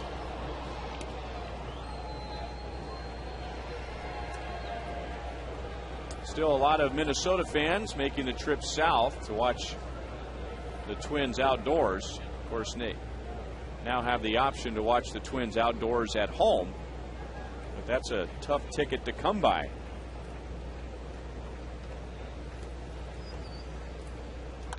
Normally down here for the weekend series, but that weekend series was back in April. Midweek here. The next time in will also be midweek. Getting the summertime months, it doesn't make any difference, weekend or not. I like making a trip down here to Kansas City. There's some Minnesota boys for you. Now the guy second from the right, he's going to be hurting when he takes a shower tonight. Kubo gets it through the right side, and 2 more runs are going to score. It is 14-0 in the 6th inning. See the guy with the S? That's a guy I talk about so much, Split. You know, he decided that today was going to be the day he was going to take his shirt off for the first time all summer.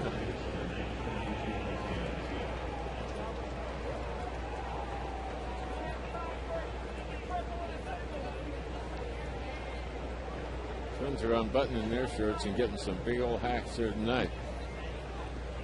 14 hits, 5 of them have been singles. All the rest of them in for doubles, triples, and a home run.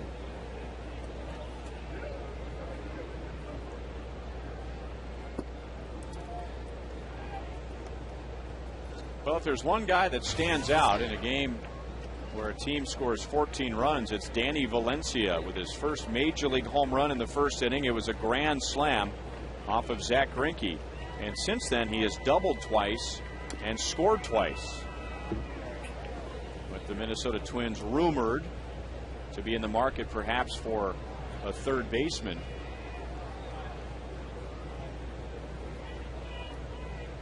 The night tonight moves Valencia's average up to 369, and that's an 84 at bats.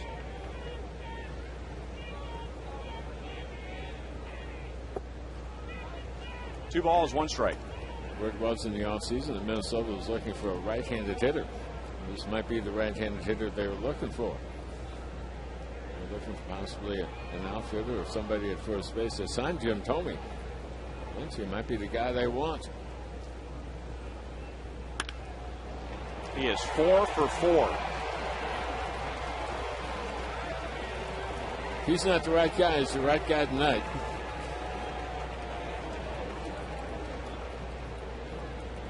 Amazing what he has done with the bat, hitting it all over the lot.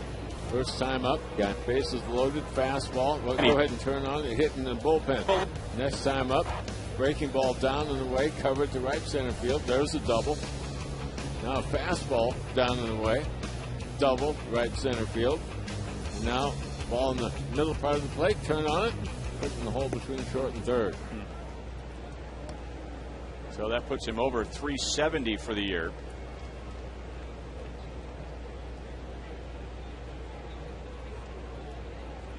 Minnesota with 2 6-run innings in the first and now in the sixth.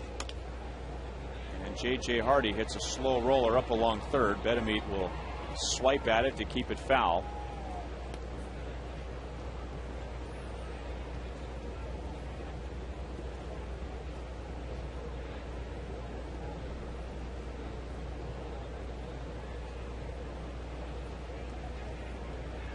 So now it's J.J. Hardy, and Jim Thome is the only regulars without a base hit. Repko has 1, KCA has 2, Maurer and Valencia have 4, Young has 2, Kadire has 1, Kubel has 1, and Hardy is down on strikes for the second time tonight. Another 6-run inning for Minnesota. They lead 14-0.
VisitMo.com to start planning your next Missouri getaway. And welcome to Chalmette Vineyards and Winery in St. Genevieve.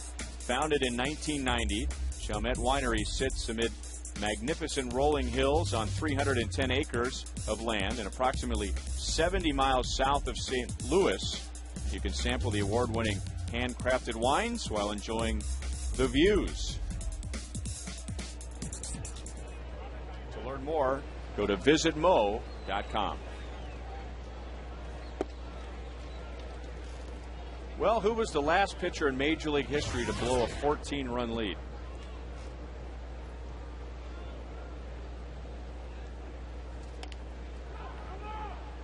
Chris Getz, that ground ball got a piece of his foot.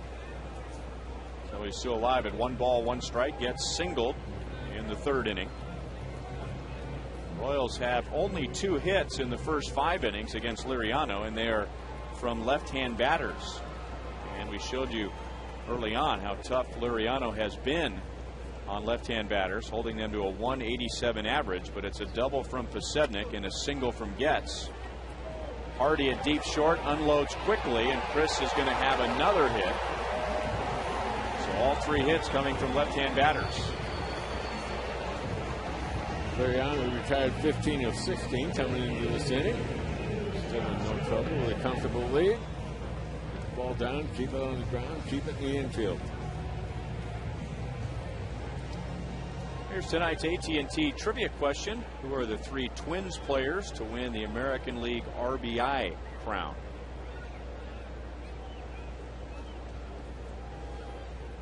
You take a Larry Heisel.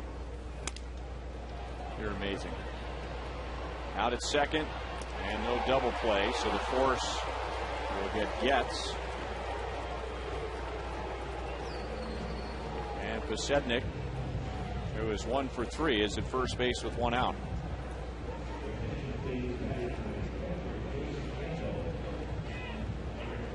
Jason Kendall, who has now started in 2,000 games at catcher in his major league career. That's official, and he's done in a blowout game. So Brian Pena will get some work. Kendall was 0 for 2.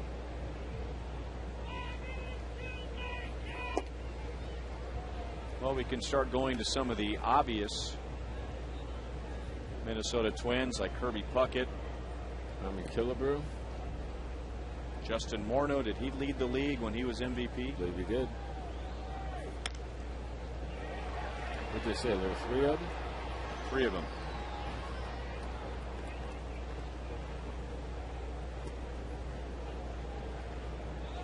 Justin Morneau was leading the league one year when he got hurt.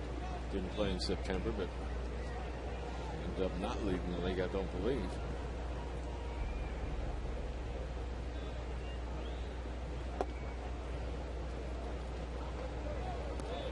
Two balls and 1 strike on Pena. So what do you think? Larry Heisel, Harmon Killebrew, and Justin Morneau? Yeah, we can go with that. Yeah. Look out. The bat goes down to third base coach Eddie Rodriguez. The count is 2 balls, 2 strikes.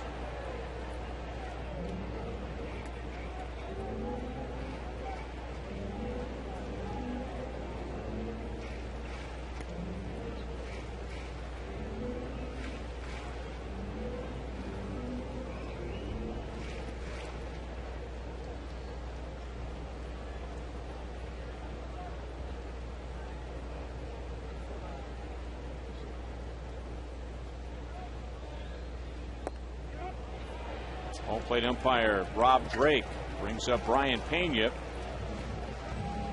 4th strikeout for Liriano.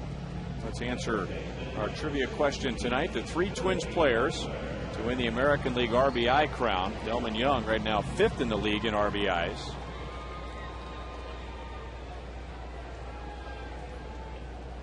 Well, we threw Kirby's name out there, but we went with Justin Morneau. Harmon Killebrew did it 3 times.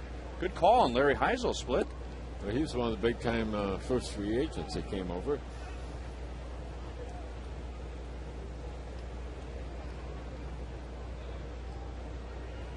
That would have been about, what was it, 79?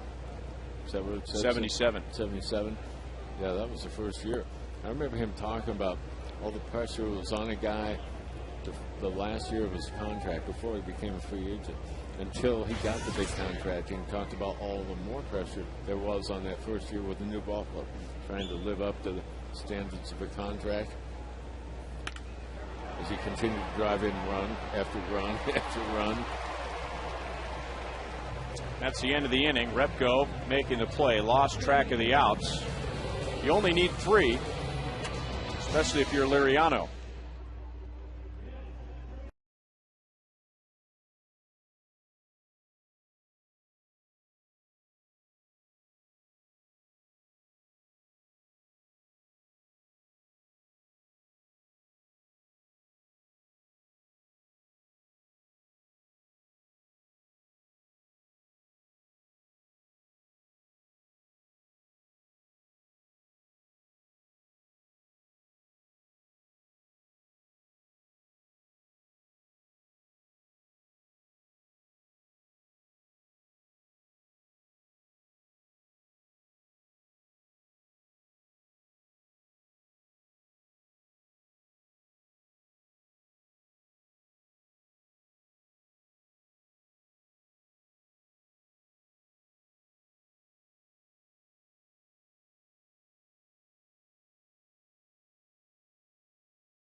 City coming off an excellent start against Toronto. Gives up 8 earned runs in 4 innings. Danny Valencia with his first Major League home run. It's a grand slam. He has 4 hits in the game. And Minnesota with 9 extra base hits among their 15. On the other side, Francisco Liriano has pitched 6 scoreless innings on just 3 hits. Mitch Meyer is now in right field. And Brian Pena is behind the plate. Jason Kendall and Jose Guillen are done for the night.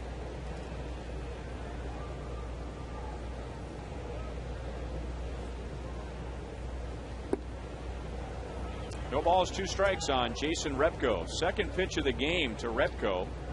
Filling in center field for Denard Span, who has a stomach virus. He doubled to left field, and the Twins haven't stopped hitting since.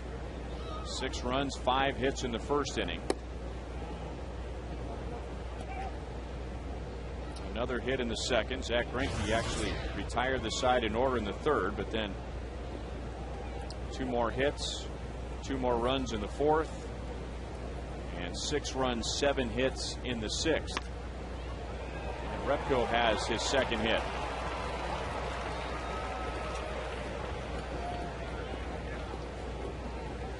So they have 16 hits tonight. They have pitched well, and they've also played outstanding defense.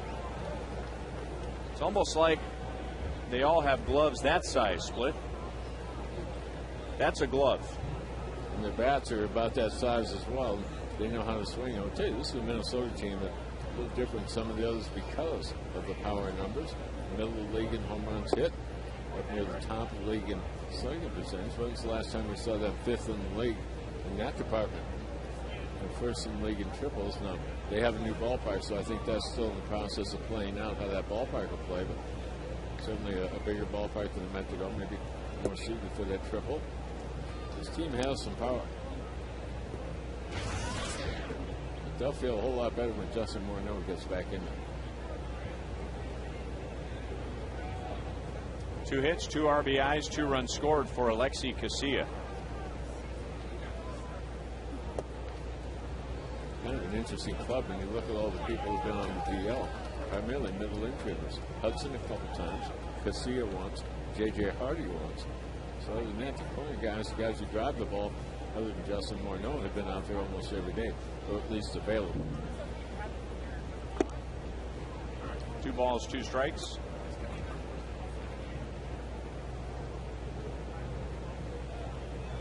Twins had a significant injury before the season even began when they learned that Joe Nathan, the all-star closer, was going to need Tommy John surgery.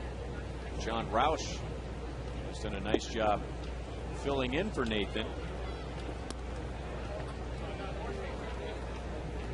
20 saves for John Roush on the left end of the bench there. 6'11" John Roush. But the Twins have been scoring so many runs in the second half, he hasn't had a save opportunity yet. They were going to go closer by committee. He was the first one that was given the opportunity to go out and pitch that 9th inning, so he hasn't given it to anybody else since then. So forget the committee. Found the guy right out of the blocks. Go ahead and go with it. The reason he got that job is because he had more time in that spot than anybody else with another ball club. So Washington over the last couple of years. And with the walk, 2 on, nobody out in the 7th inning. The 6+ pack offers Royals fans the ability to select between 6 and 16 games this season, including contests with the Yankees and the Twins at a special discounted rate. And as an added bonus, fans will receive all future notifications regarding the 2012 All-Star Game prior to the general public. 6+ packs start at just $60 per seat. Twins giving Joe Mauer some time off over the last 5 or 6 days, giving a day off or maybe a shot at a designated hitter, where it's really paying off here tonight. 4 hits, 3 singles, a double, 4 RBIs. And 8 points to his batting average.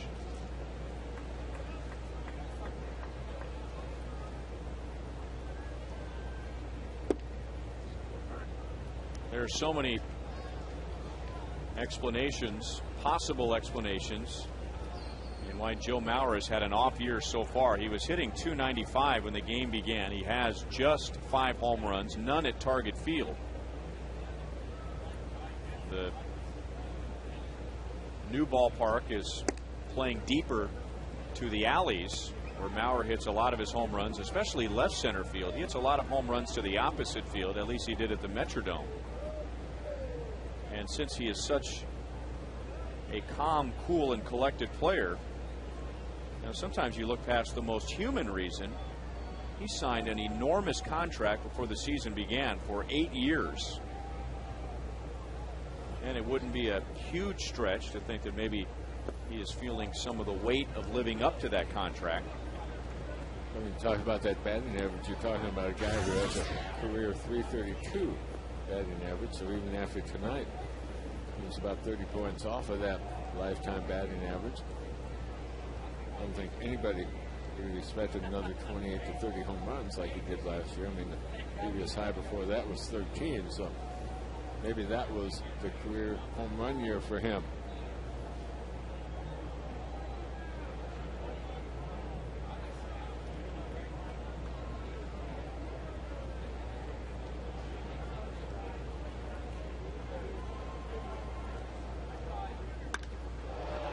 Driven to left field, deep. Back goes Alex Gordon, and that's the 5th hit of the game for Joe Mauer. And the Twins lead 17-0.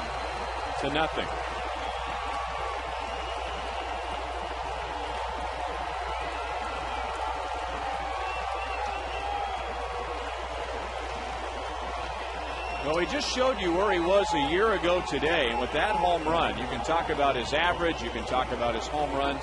He's only 3 RBIs off of where he was at this point last year.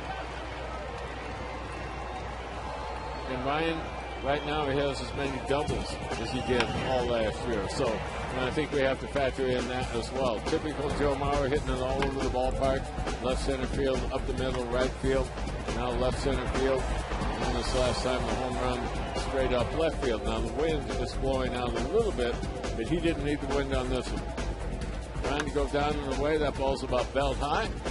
Stays inside and just drives it. And the bullpen fence in left field.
Third reliever of the night.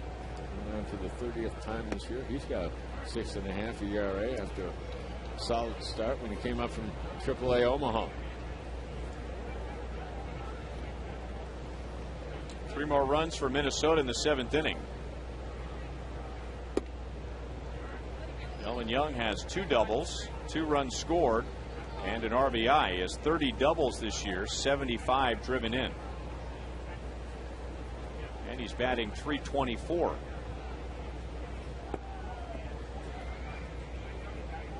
Blake Wood making some news yesterday for hitting Alex Rodriguez on the hand.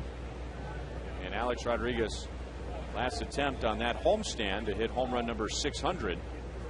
Coming up with the bases loaded in the bottom of the 8th inning. The Yankees rallied late to get Rodriguez to the plate. But Blake hit him on the hand. Rodriguez came out of the game. X-rays were negative. After the game, he said he was fine, and he was back in the lineup tonight for the Yankees in Cleveland. Blake Wood will probably be booed the rest of his career in New York, whether it's at Yankee Stadium over against the Mets. Things there just do not forget. This thought it was pretty bad because A-Rod was not moving that at all when the trainer came out.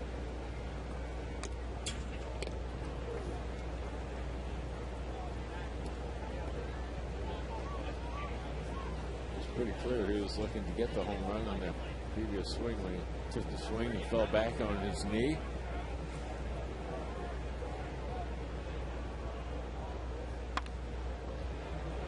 Through the right side. Well, the 17 runs are the most the Royals have allowed this year by 2. And now the Twins with 18 hits. That ties a season high. The Chicago White Sox had 18 hits against the Royals in the final game before the All-Star break.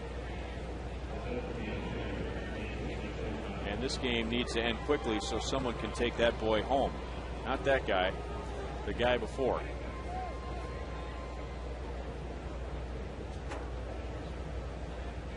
I sure hope they're not playing one of those drinking games. Every time the Twins get a hit, you take a swig of the beer. The guy on the right is either the winner or the loser. I can't tell.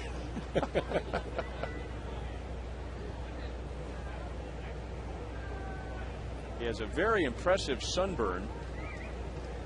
He decided that July 26th was going to be the day that he took his shirt off to work on his suntan.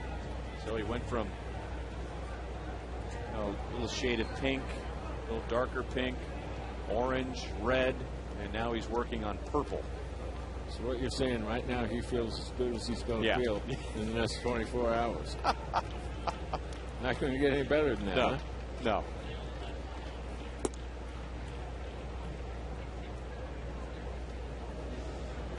Jose Morales was just called up when Orlando Hudson went on the disabled list. Ron Gardenhire has done this before, carrying 3 catchers. And he did it when Joe Mauer had Mike Redmond as the backup. That allowed him to start Redmond on day games after night games to give Mauer half the day off, but keep Mauer's bat in the lineup and use him as the designated hitter. Drew Butera is the other catcher on the Twins roster. He's a valet catcher for Carl Pavano. He gets to start here tomorrow night.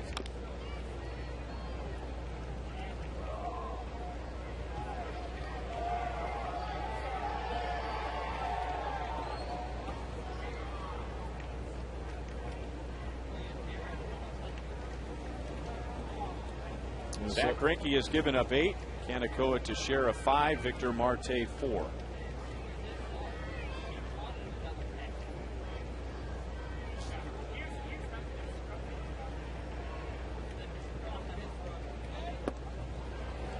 That's the first out of the 7th inning.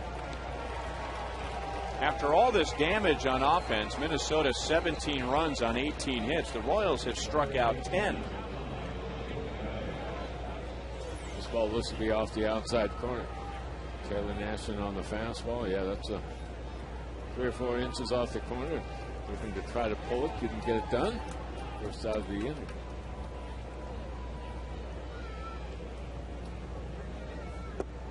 Normally, Blakewood comes in. It's the 8th inning of a close ball game. A situation, 1 out, 1 on. You say, hey, Royals could use a double play ball. Be a big double play in the ball game, but Blakewood is Now used in more mop-up roles now with the club down on the board. Robinson Tate, primarily everyday eighth inning guy now.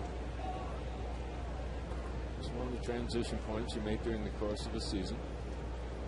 Because you come up as the eighth inning guy doesn't mean you're going to be that all year.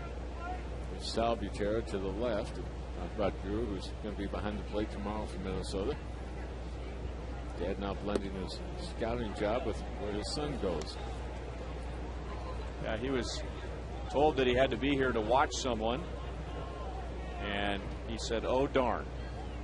He gets a chance to watch his son catch tomorrow. He called home this afternoon. I was upstairs talking to him and said, well, I really didn't get to talk to him. I picked him up at the hotel and dropped him off at the ballpark. He had early work. I'm guessing that call was home, huh? Drew Butera, his first home run, led a big Minnesota comeback. They were down to the Philadelphia Phillies. He hit a home run to lead off the ninth inning. The Twins came back from 5 down, won that ball game. So he remembered his first big league home run. Willie Bloomquist with the ball carrying. That had Michael Kadire reaching, and at the end was swinging with one hand. But that ball carries all the way to the warning track, and Kadire is 1 for 5. Fox Tracks is brought to you by Quick Trip. Brian, this is something you want to do. You want to get guys to reach for the ball, and Kadire did that. Looked like he was looking for something on the inside part of the plate. Did not get it. Hit the wall and straight up center field.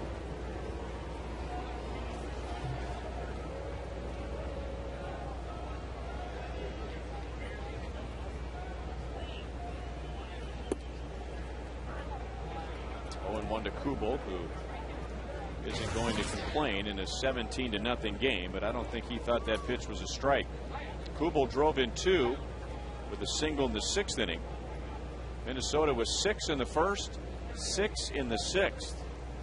They also have a 2-run 4th inning, and they've scored 3 here in the 7th.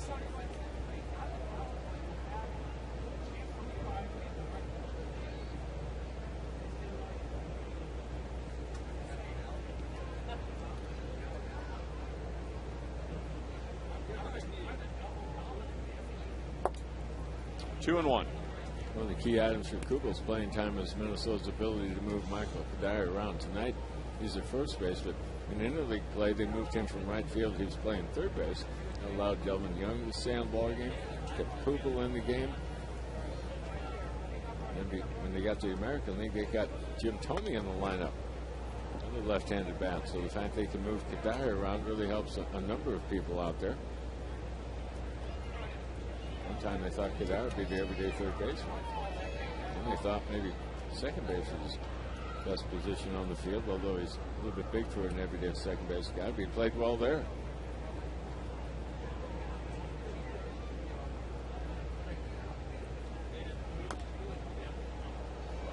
Off of his foot, still 2 balls, 2 strikes.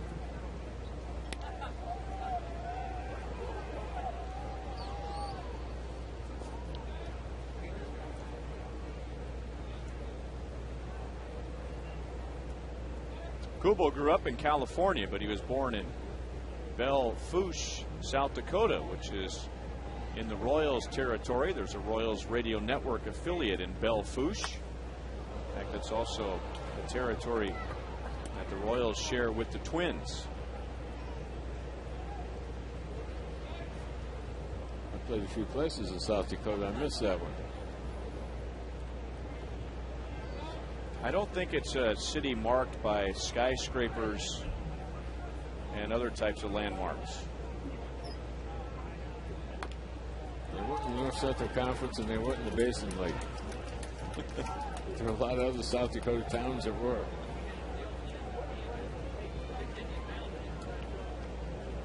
It must be out west. By Rapid City and I think it's pretty south central, if I remember. Kubel is out. Minnesota's done in the 7th. They had 3 more and lead 17-0.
Heard from Danielle Sargent, who used to work here in Kansas City. Matt Garza throwing a no-hitter as Tampa Bay beats Detroit 5-0. Here's the Panera scoreboard. The Yankees winning at Cleveland 3-2. Toronto in front of Baltimore. Detroit loses, so they will slide a little further back in the American League Central Division. Chicago trying to stay on top, and they're in front of Seattle. And the top of the ninth inning, Boston and Los Angeles are tied at 1. The Angels have fallen to 7 games back, making moves to acquire Alberto Callaspo from the Royals. And then yesterday, a blockbuster trade getting Dan Herron from the Arizona Diamondbacks. This is Mitch Meyer's first plate appearance after coming on defensively in the top half of the 7th inning. Angels not only 7 games back, but they're 8 games back in that all-important loss column, which you look at this time of year. 7 games back. That's the biggest deficit for a number 2 team.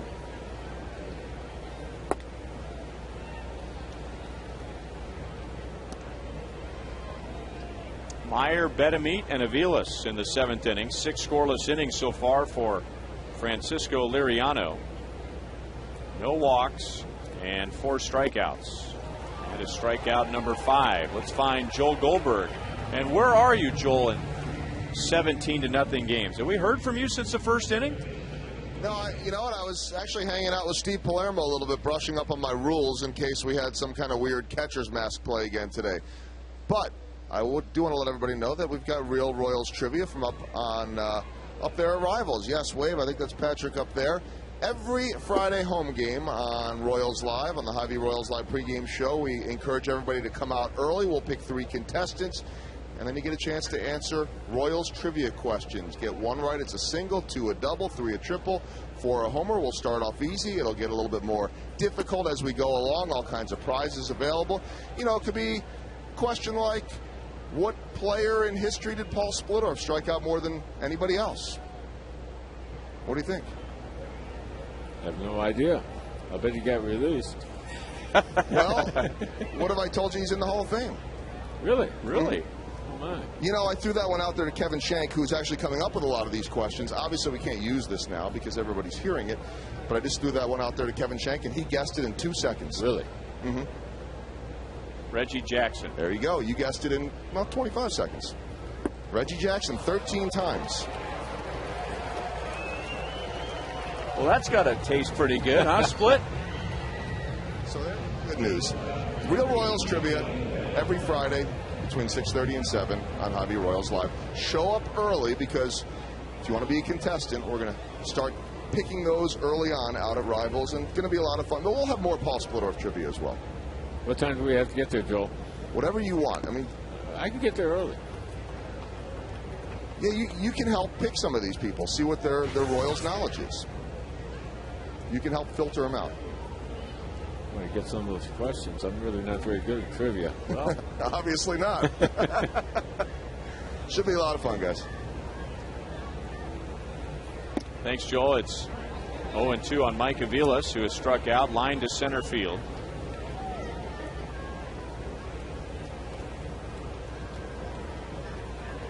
Royals with 3 hits against Francisco Liriano in 6 2/3 innings.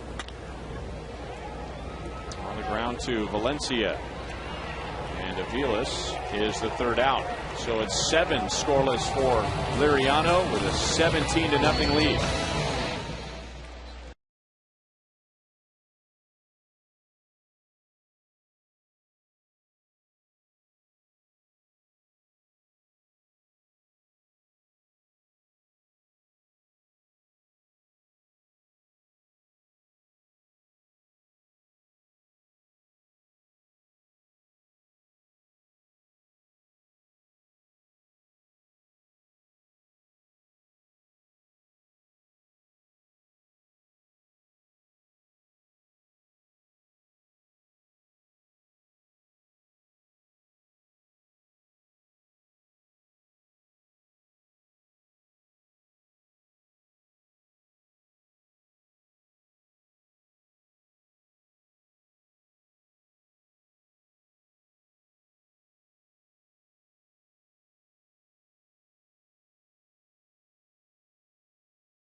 out in a game is 22. That was against the Boston Red Sox in 1994. Dusty Hughes will come on in the 8th inning with Danny Valencia, J.J. Hardy, and Jason Repko to the plate.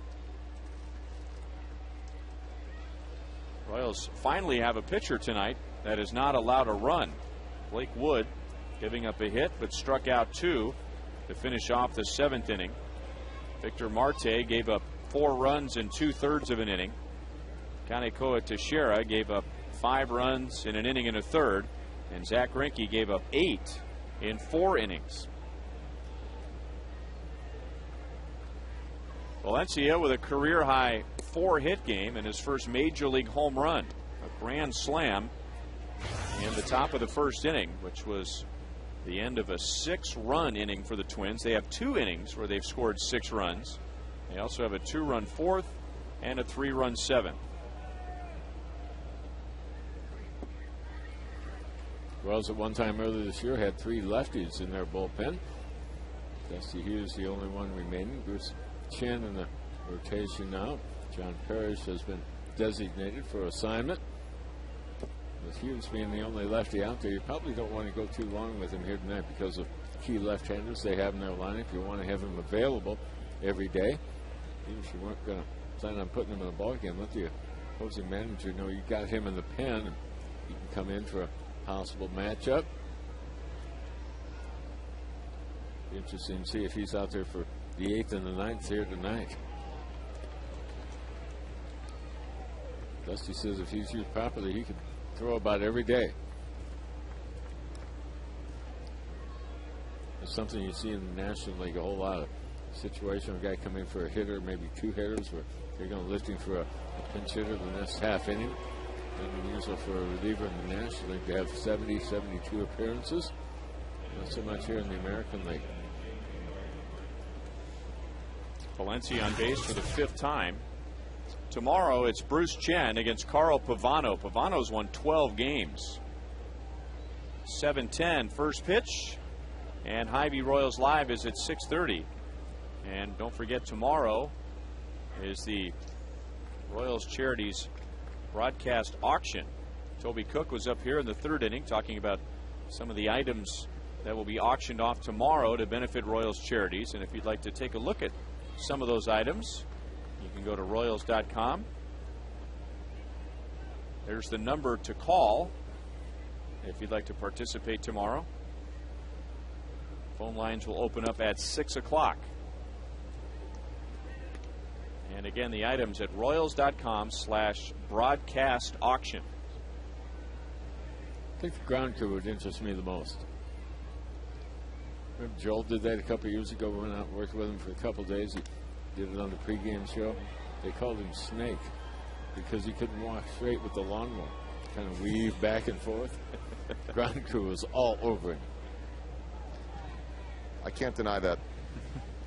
But they had fun hammering him for 2 days. That was our buddy on the grounds crew, Fat Man, Gerald, a.k.a. Fat Man. He's like the skinniest guy in the world, by the way. And he nicknamed me Snake about 5 seconds into it.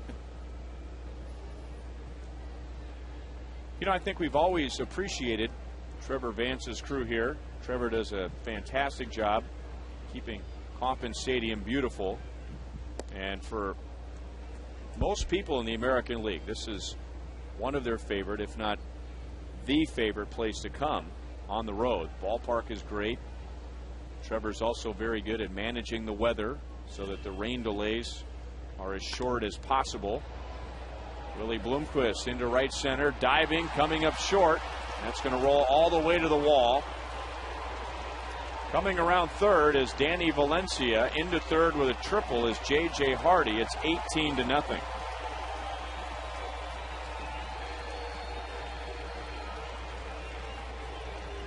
That is extra base hit number 10 for the Minnesota Twins. Well, again, they find a gap that's wide open. You shade one way in the outfield, they hit it the opposite way. That's what happens with J.J. Hardy right there. The ball just eluding Bloomquist in center. The ball still had enough on it to went all the way to the wall. Hardy went all the way to 3rd. So that means that Jim Thome was the only starter without a base hit. He has since been replaced by Jose Morales.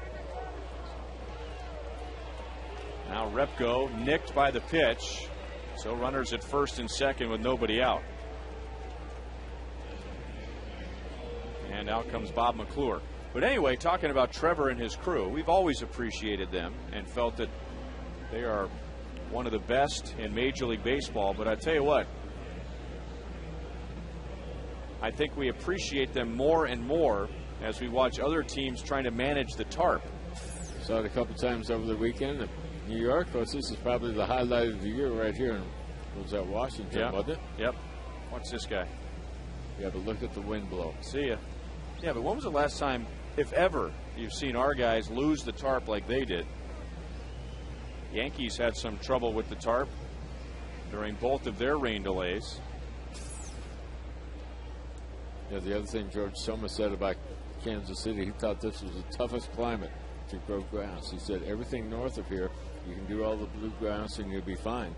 Anything south of here, you do all the Bermudas and things like that, and you're in fine shape. But here in Kansas City, it's not hot enough to go Bermuda, not cool enough to go with the bluegrass. You got to kind of go in between and kind of mix it up quite a bit. And George always said this was the toughest right here. Huh.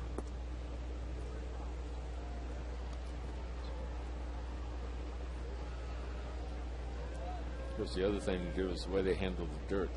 He said anybody can grow grass. It's how do you handle the consistency of the dirt in the skin portion of the infield. That's what the infield is really good for.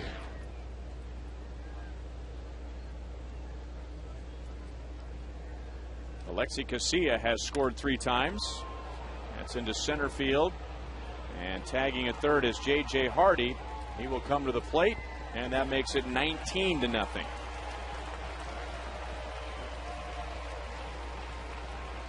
So KCA now has 3 RBIs to go with his 3 runs scored.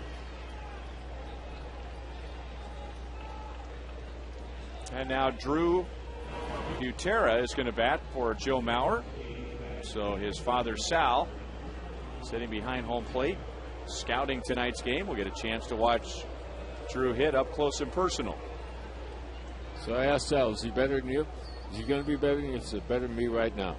He said, you saw me play. Back to Dusty Hughes, and that will be a double play. The inning comes to an end. Minnesota adds 2 more to lead 19-0.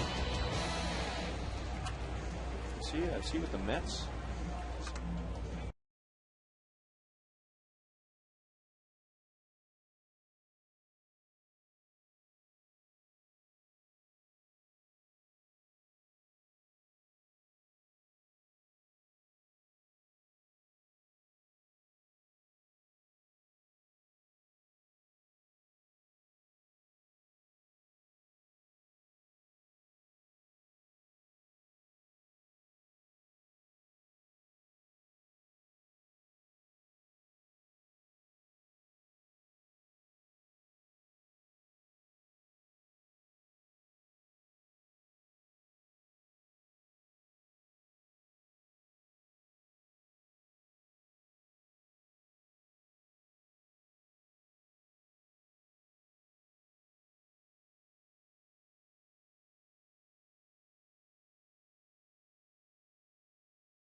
We're about to begin the bottom of the 8th. Immediately following the game, Jeff Montgomery and I will wrap it up with highlights, reaction, analysis, and all right, guys, let's be honest. It's been a blowout. Maybe not a lot of excitement in this one, but hoping to hear from Zach Greinke and Ned Yost, and quite frankly, I'd like to hear some thoughts about Zach Greinke after this one, because this was one that he certainly wasn't as good as he has been lately, and we will break that down and hopefully hear from him after the game as Zach Greinke out of this one early, guys.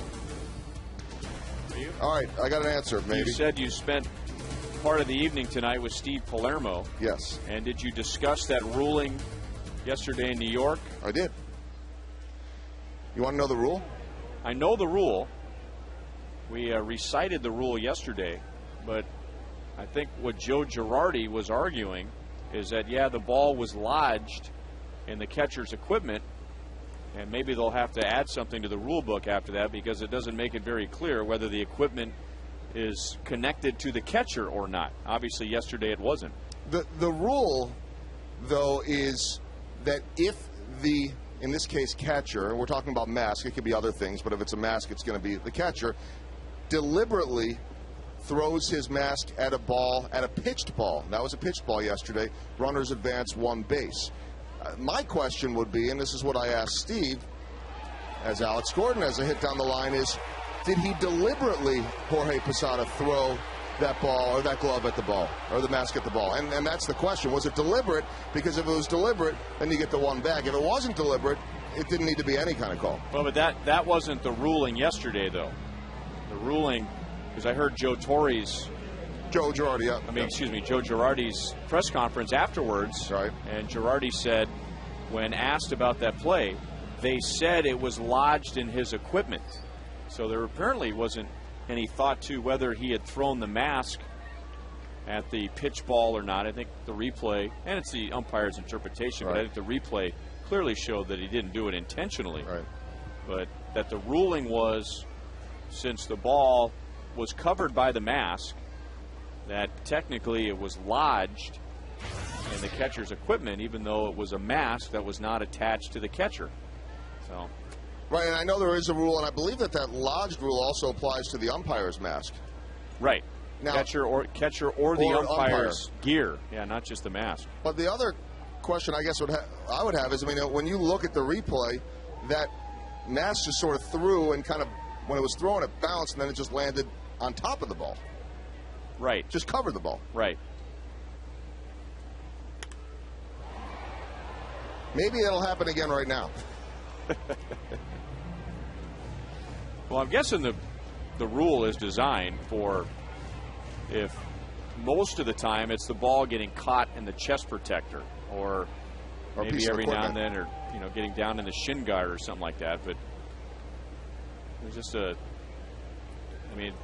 one of those rulings that's up to interpretation, but you can see where they were coming from, and we dug through the rule book, and that was the best thing we could come up with, and lo and behold, that's what the umpires told Joe Girardi. And how many times in your career will you ever see that? Well, that's what I was wondering. I mean, if you read the rule book, the very beginning of the rule book every year are changes that are made or alterations that are made, and that might be one that'll have to be added because it was such a bizarre play. Still 1 ball, 2 strikes on Willie Bloomquist.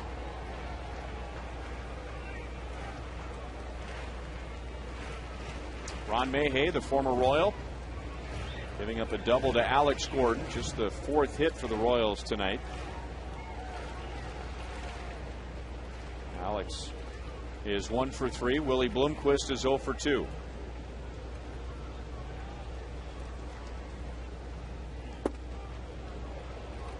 Two balls, 2 strikes. Ron Mayhay had a great first year with the Royals. Terrific first half. Didn't do much the second half. The year after that, ended up in Minnesota. Pitched well into the postseason. Late signed with them in camp here in 2010. So he didn't make their club out of spring training, but stayed in Florida. Wasn't been a few weeks, and he was back with Minnesota. Seems like more and more veteran free agents are hanging out there a long time in the offseason. A lot of it has to do with finances. A lot of it has to do with the leverage and how long-term a contract a guy wants and the guarantees that might go with it. Hardy handles a hot smash from Bloomquist. He is 0 for 3, and Gordon is still at second base. I remember during the whole Brett Favre saga last year. And someone said, well, why does he keep doing this? And a veteran NFL player said that veteran players do not like training camp. So the main reason why he's doing this is he knows how to keep himself in shape. He's just trying to avoid going to training camp. Now, I don't know if that's true or not. It was an interesting perspective. But Ron Mayhey's been around for a while. I'm sure he had more offers than the Minnesota Twins late. He lives in Arizona. The Twins training camp is in Florida. Ron has a big family. And so maybe that's a way to say, I'll be ready when the season starts, but I don't necessarily want to have to go through 8 weeks of spring training. As far as the football thing goes, I believe that, because they laugh at the baseball players in camp. I mean, just altogether different. We laugh, yeah, work your way into shape, but certainly not the intensity the football has. And those guys hate camp. They cannot stand that. Do anything you can to avoid it if you possibly can. Baseball guys, they kind of look forward to spring training. I mean, it's 4 or 5 weeks. Now, it's a little too long for most, but I think most of the guys that pitch, they need that for the whole time. Thing about Mayhew, he's in great shape all year long. I mean, that's about what he looked like tonight is when he first came up as an outfielder. And most of the guys that play a long time, their weight remains the same on and off season. It really doesn't change at all. Left center field, 3 Twins are there. Delman Young takes charge, 2 down. And it's a guy who can lay out for a while, be a relief pitcher. The starting pitcher's going to have to build up the pitch count a little bit so he can get it middle to late innings. That's going to take 4 or 5 starts. It's going to take better than a month. But a relief guy is going to come in a situation like here, we're going to have 20, 25, maybe 30 pitches. A guy who is already in good shape, that's not going to take very long. So you can see how a guy like Mayhew could handle that.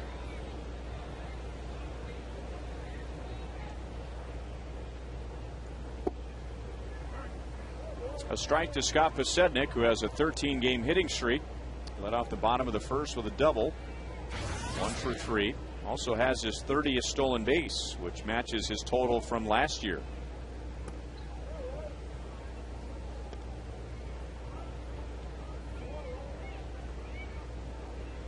Mayhew picking up for Francisco Liriano, who pitches 7 scoreless innings in his 2nd consecutive start.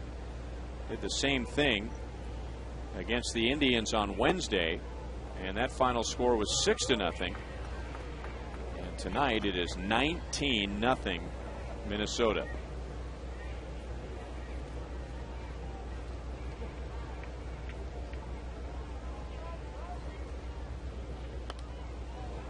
Two and two. We haven't seen a game like this, but the Twins playing well here. That's nothing new. They have won 18 of their last 25 games in Kansas City, and they've won 8 consecutive series in Kansas City.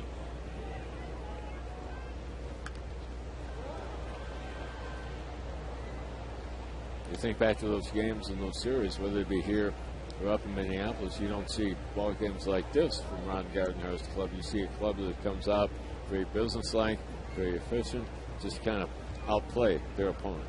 And I think that's what the Royals have fallen to in most of those games. Repko runs it down. He's had an excellent game in center field. At the end of 8, still 19-0.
Ninth inning, Minnesota with a 19-0 lead.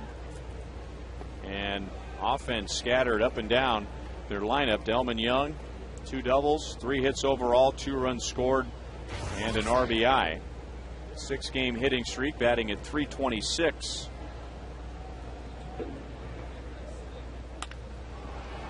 He has a 4-hit game, and that's 20 hits allowed by the Royals this year. That is a season high.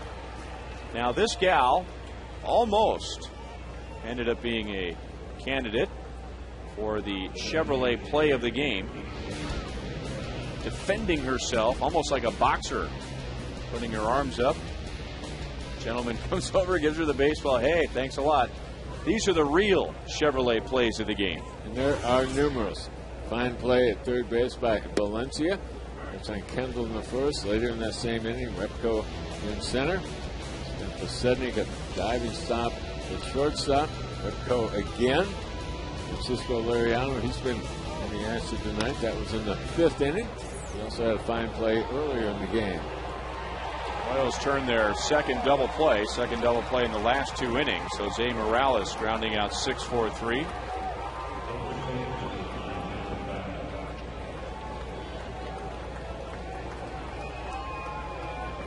Dusty Hughes is the 5th Royals pitcher. Zach Greinke gave up 8 runs in 4 innings. He also struck out 7 in those 4 innings. Kanekoa Teixeira gave up 5 runs in an inning and a third. Victor Marte 4 runs in 2/3 of an inning. Blake Wood pitched a scoreless inning. Dusty Hughes gave up 2 in the 8th and now has 2 outs in the 9th.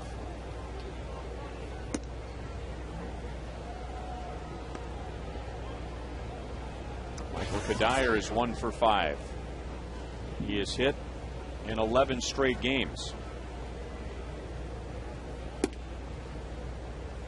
2-0. Twins doing all their scoring tonight in 5 innings. A few zeros up on the board. I mean, a surprising number of zeros for 19 runs hung out. Kadire walks to bring up Jason Kubel.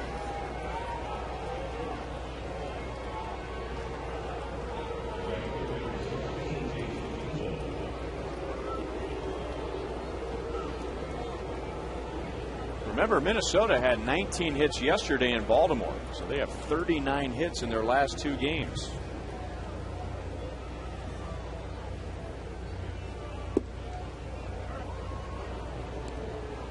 They also won that game yesterday 10-4.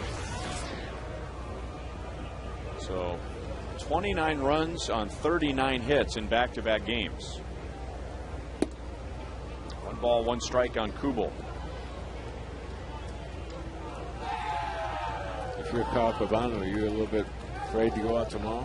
See if there's anything left in the well? Yeah.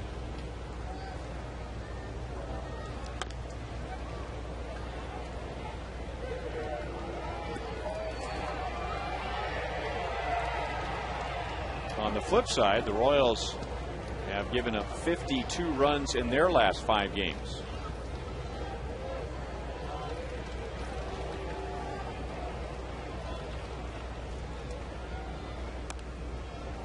Thing about the Twins, they really don't have a true number 1, although Francisco Liriano, if he continues to come back like he has over the last 2 or 3 outings, you consider him an ace of a staff. But there are a lot of teams out there that don't have a traditional 1 or 2 guy, but Minnesota has a bunch of guys they can send out there. They're going to be solid in the starting rotation. All of them are going to have command of the strike zone. All of them are going to come out. You're going to have to swing the bat against them. They're not going to give you anything. It's one of the things that they're well known for. And once again, they lead the league with the fewest walks allowed.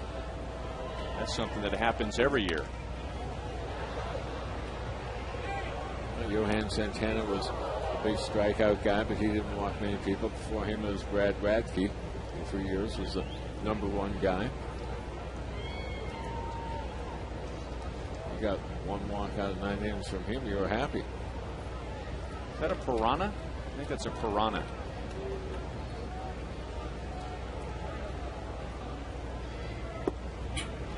Kubel strikes out. We go to the bottom of the 9th inning.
Anthony Slamma, who is pitching for the first time against the Royals. Pitching for the first time in the big leagues was the middle of last week against Cleveland Indians, a minor league pitcher of the year a couple of years ago for the Minnesota Twins. This is his third outing. Yeah, already had 43 appearances at the AAA level before being called up to the big leagues. So bring him in a lot. Don't leave him out there very long.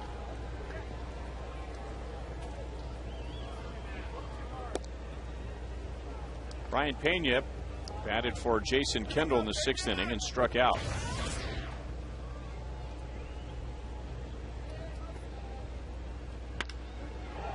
Drilled to center field. Repko has been all over the place tonight, and he made that play look routine.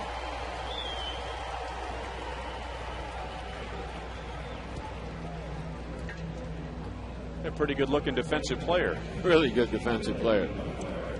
Strong throwing arm. We really haven't seen a whole lot of that tonight, but Wheels have gotten him wherever he needed to go.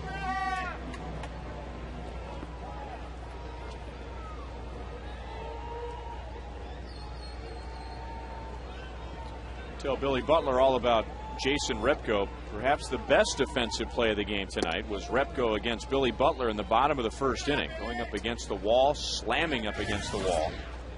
And then Billy lined to Repko in the 6th inning. So a tough luck 0 for 3 so far.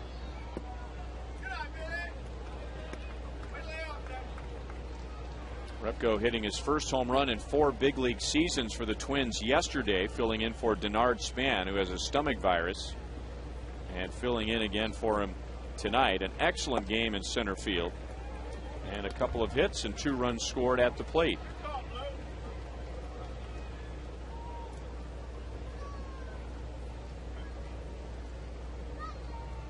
Billy Butler with a 7-game hitting streak on the line. Skies it to left field. Delman Young is there for the 2nd out.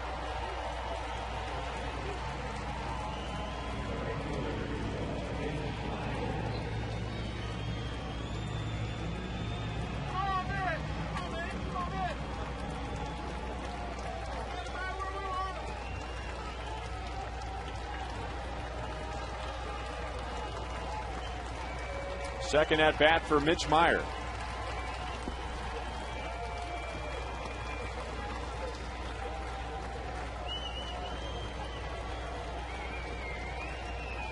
How about that mustache split? Right up there with Carl Pavano. Yeah, right there. Well, Pavano's got 12 wins this year, so 5 complete games to go along with that. If it works for him, there you go. And you're a rookie,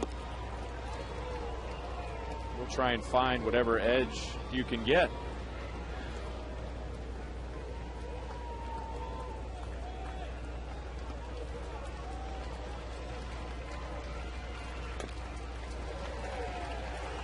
Two balls, 2 strikes.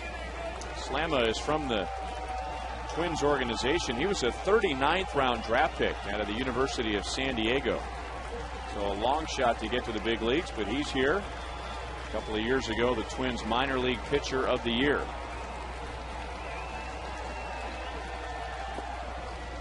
Three balls, 2 strikes. Twins have a 12-man pitching staff right now. A couple of weeks ago, they had 13. They wanted 8 relievers because starters weren't going very long. So Ron Gardner didn't want to do it, but did it for about a week or so until things got going again, where guys like Liriano and Pavano were going a little bit longer in games. It's the first walk given up by a Twins pitcher tonight. It comes with 2 outs in the bottom of the 9th inning. And we just told you that the Twins again have the fewest walks in the American League.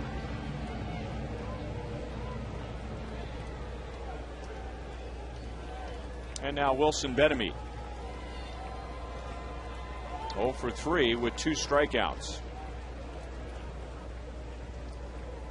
That's a pretty good combination. Fewest walks in the league. Go ahead and pitch to what statistically is the best defense in the league.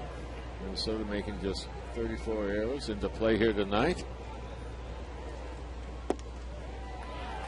If you happen to be out there on a night where they bang out 20 hits and get 19 runs, you might laugh all the way to the hotel.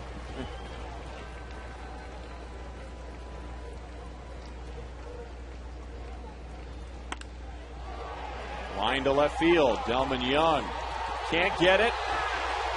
On his way to third base is Meyer, and he will come around to score, so there will be no shutout. And Royals fans have something to cheer for tonight.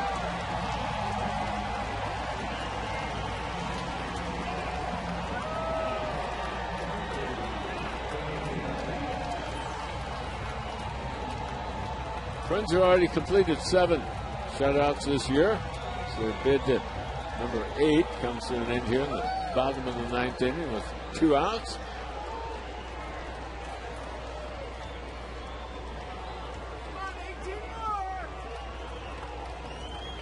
Oakland A's have the most shutouts in the league. They have 9 so far. Mike Aviles is 0 for 3 and now 0 for his last 12.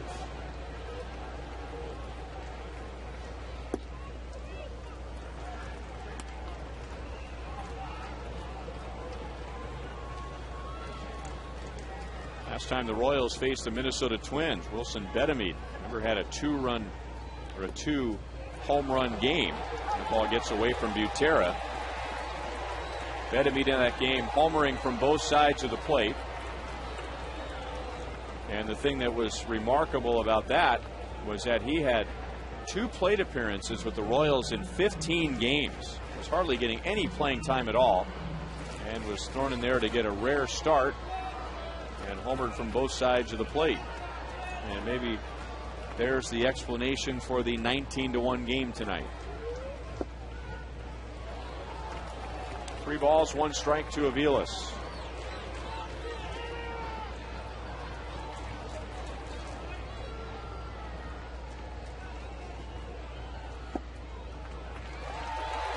Another walk. So a 2 outs, nobody on. 2 walks, a double.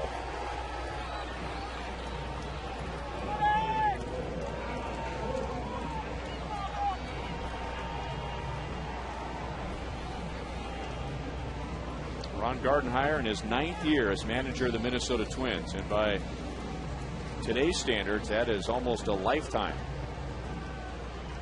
He's had what, 1 losing season? He won division titles in his first 3 years as Twins manager.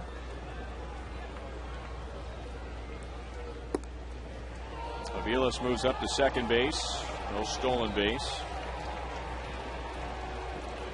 So second and third, 1 ball, no strikes to Alex Gordon, who doubled his last time up. He is also lined back to the pitcher and grounded back to the pitcher. 1-1. Alex playing in left field for the first time since being called up, and that's where he played most of the time at Omaha. Called up when David DeJesus went down. Royals not only lose a very good player having a very good year in David DeJesus, but David has a 22-game hitting streak against the Minnesota Twins. All reports are that his surgery went just fine today in Cleveland, about a 45-minute procedure on his right thumb. Line to left, Delman Young is there, and Minnesota takes game 1, 19-1. The most runs and the most hits allowed by the Royals this year. We'll be right back.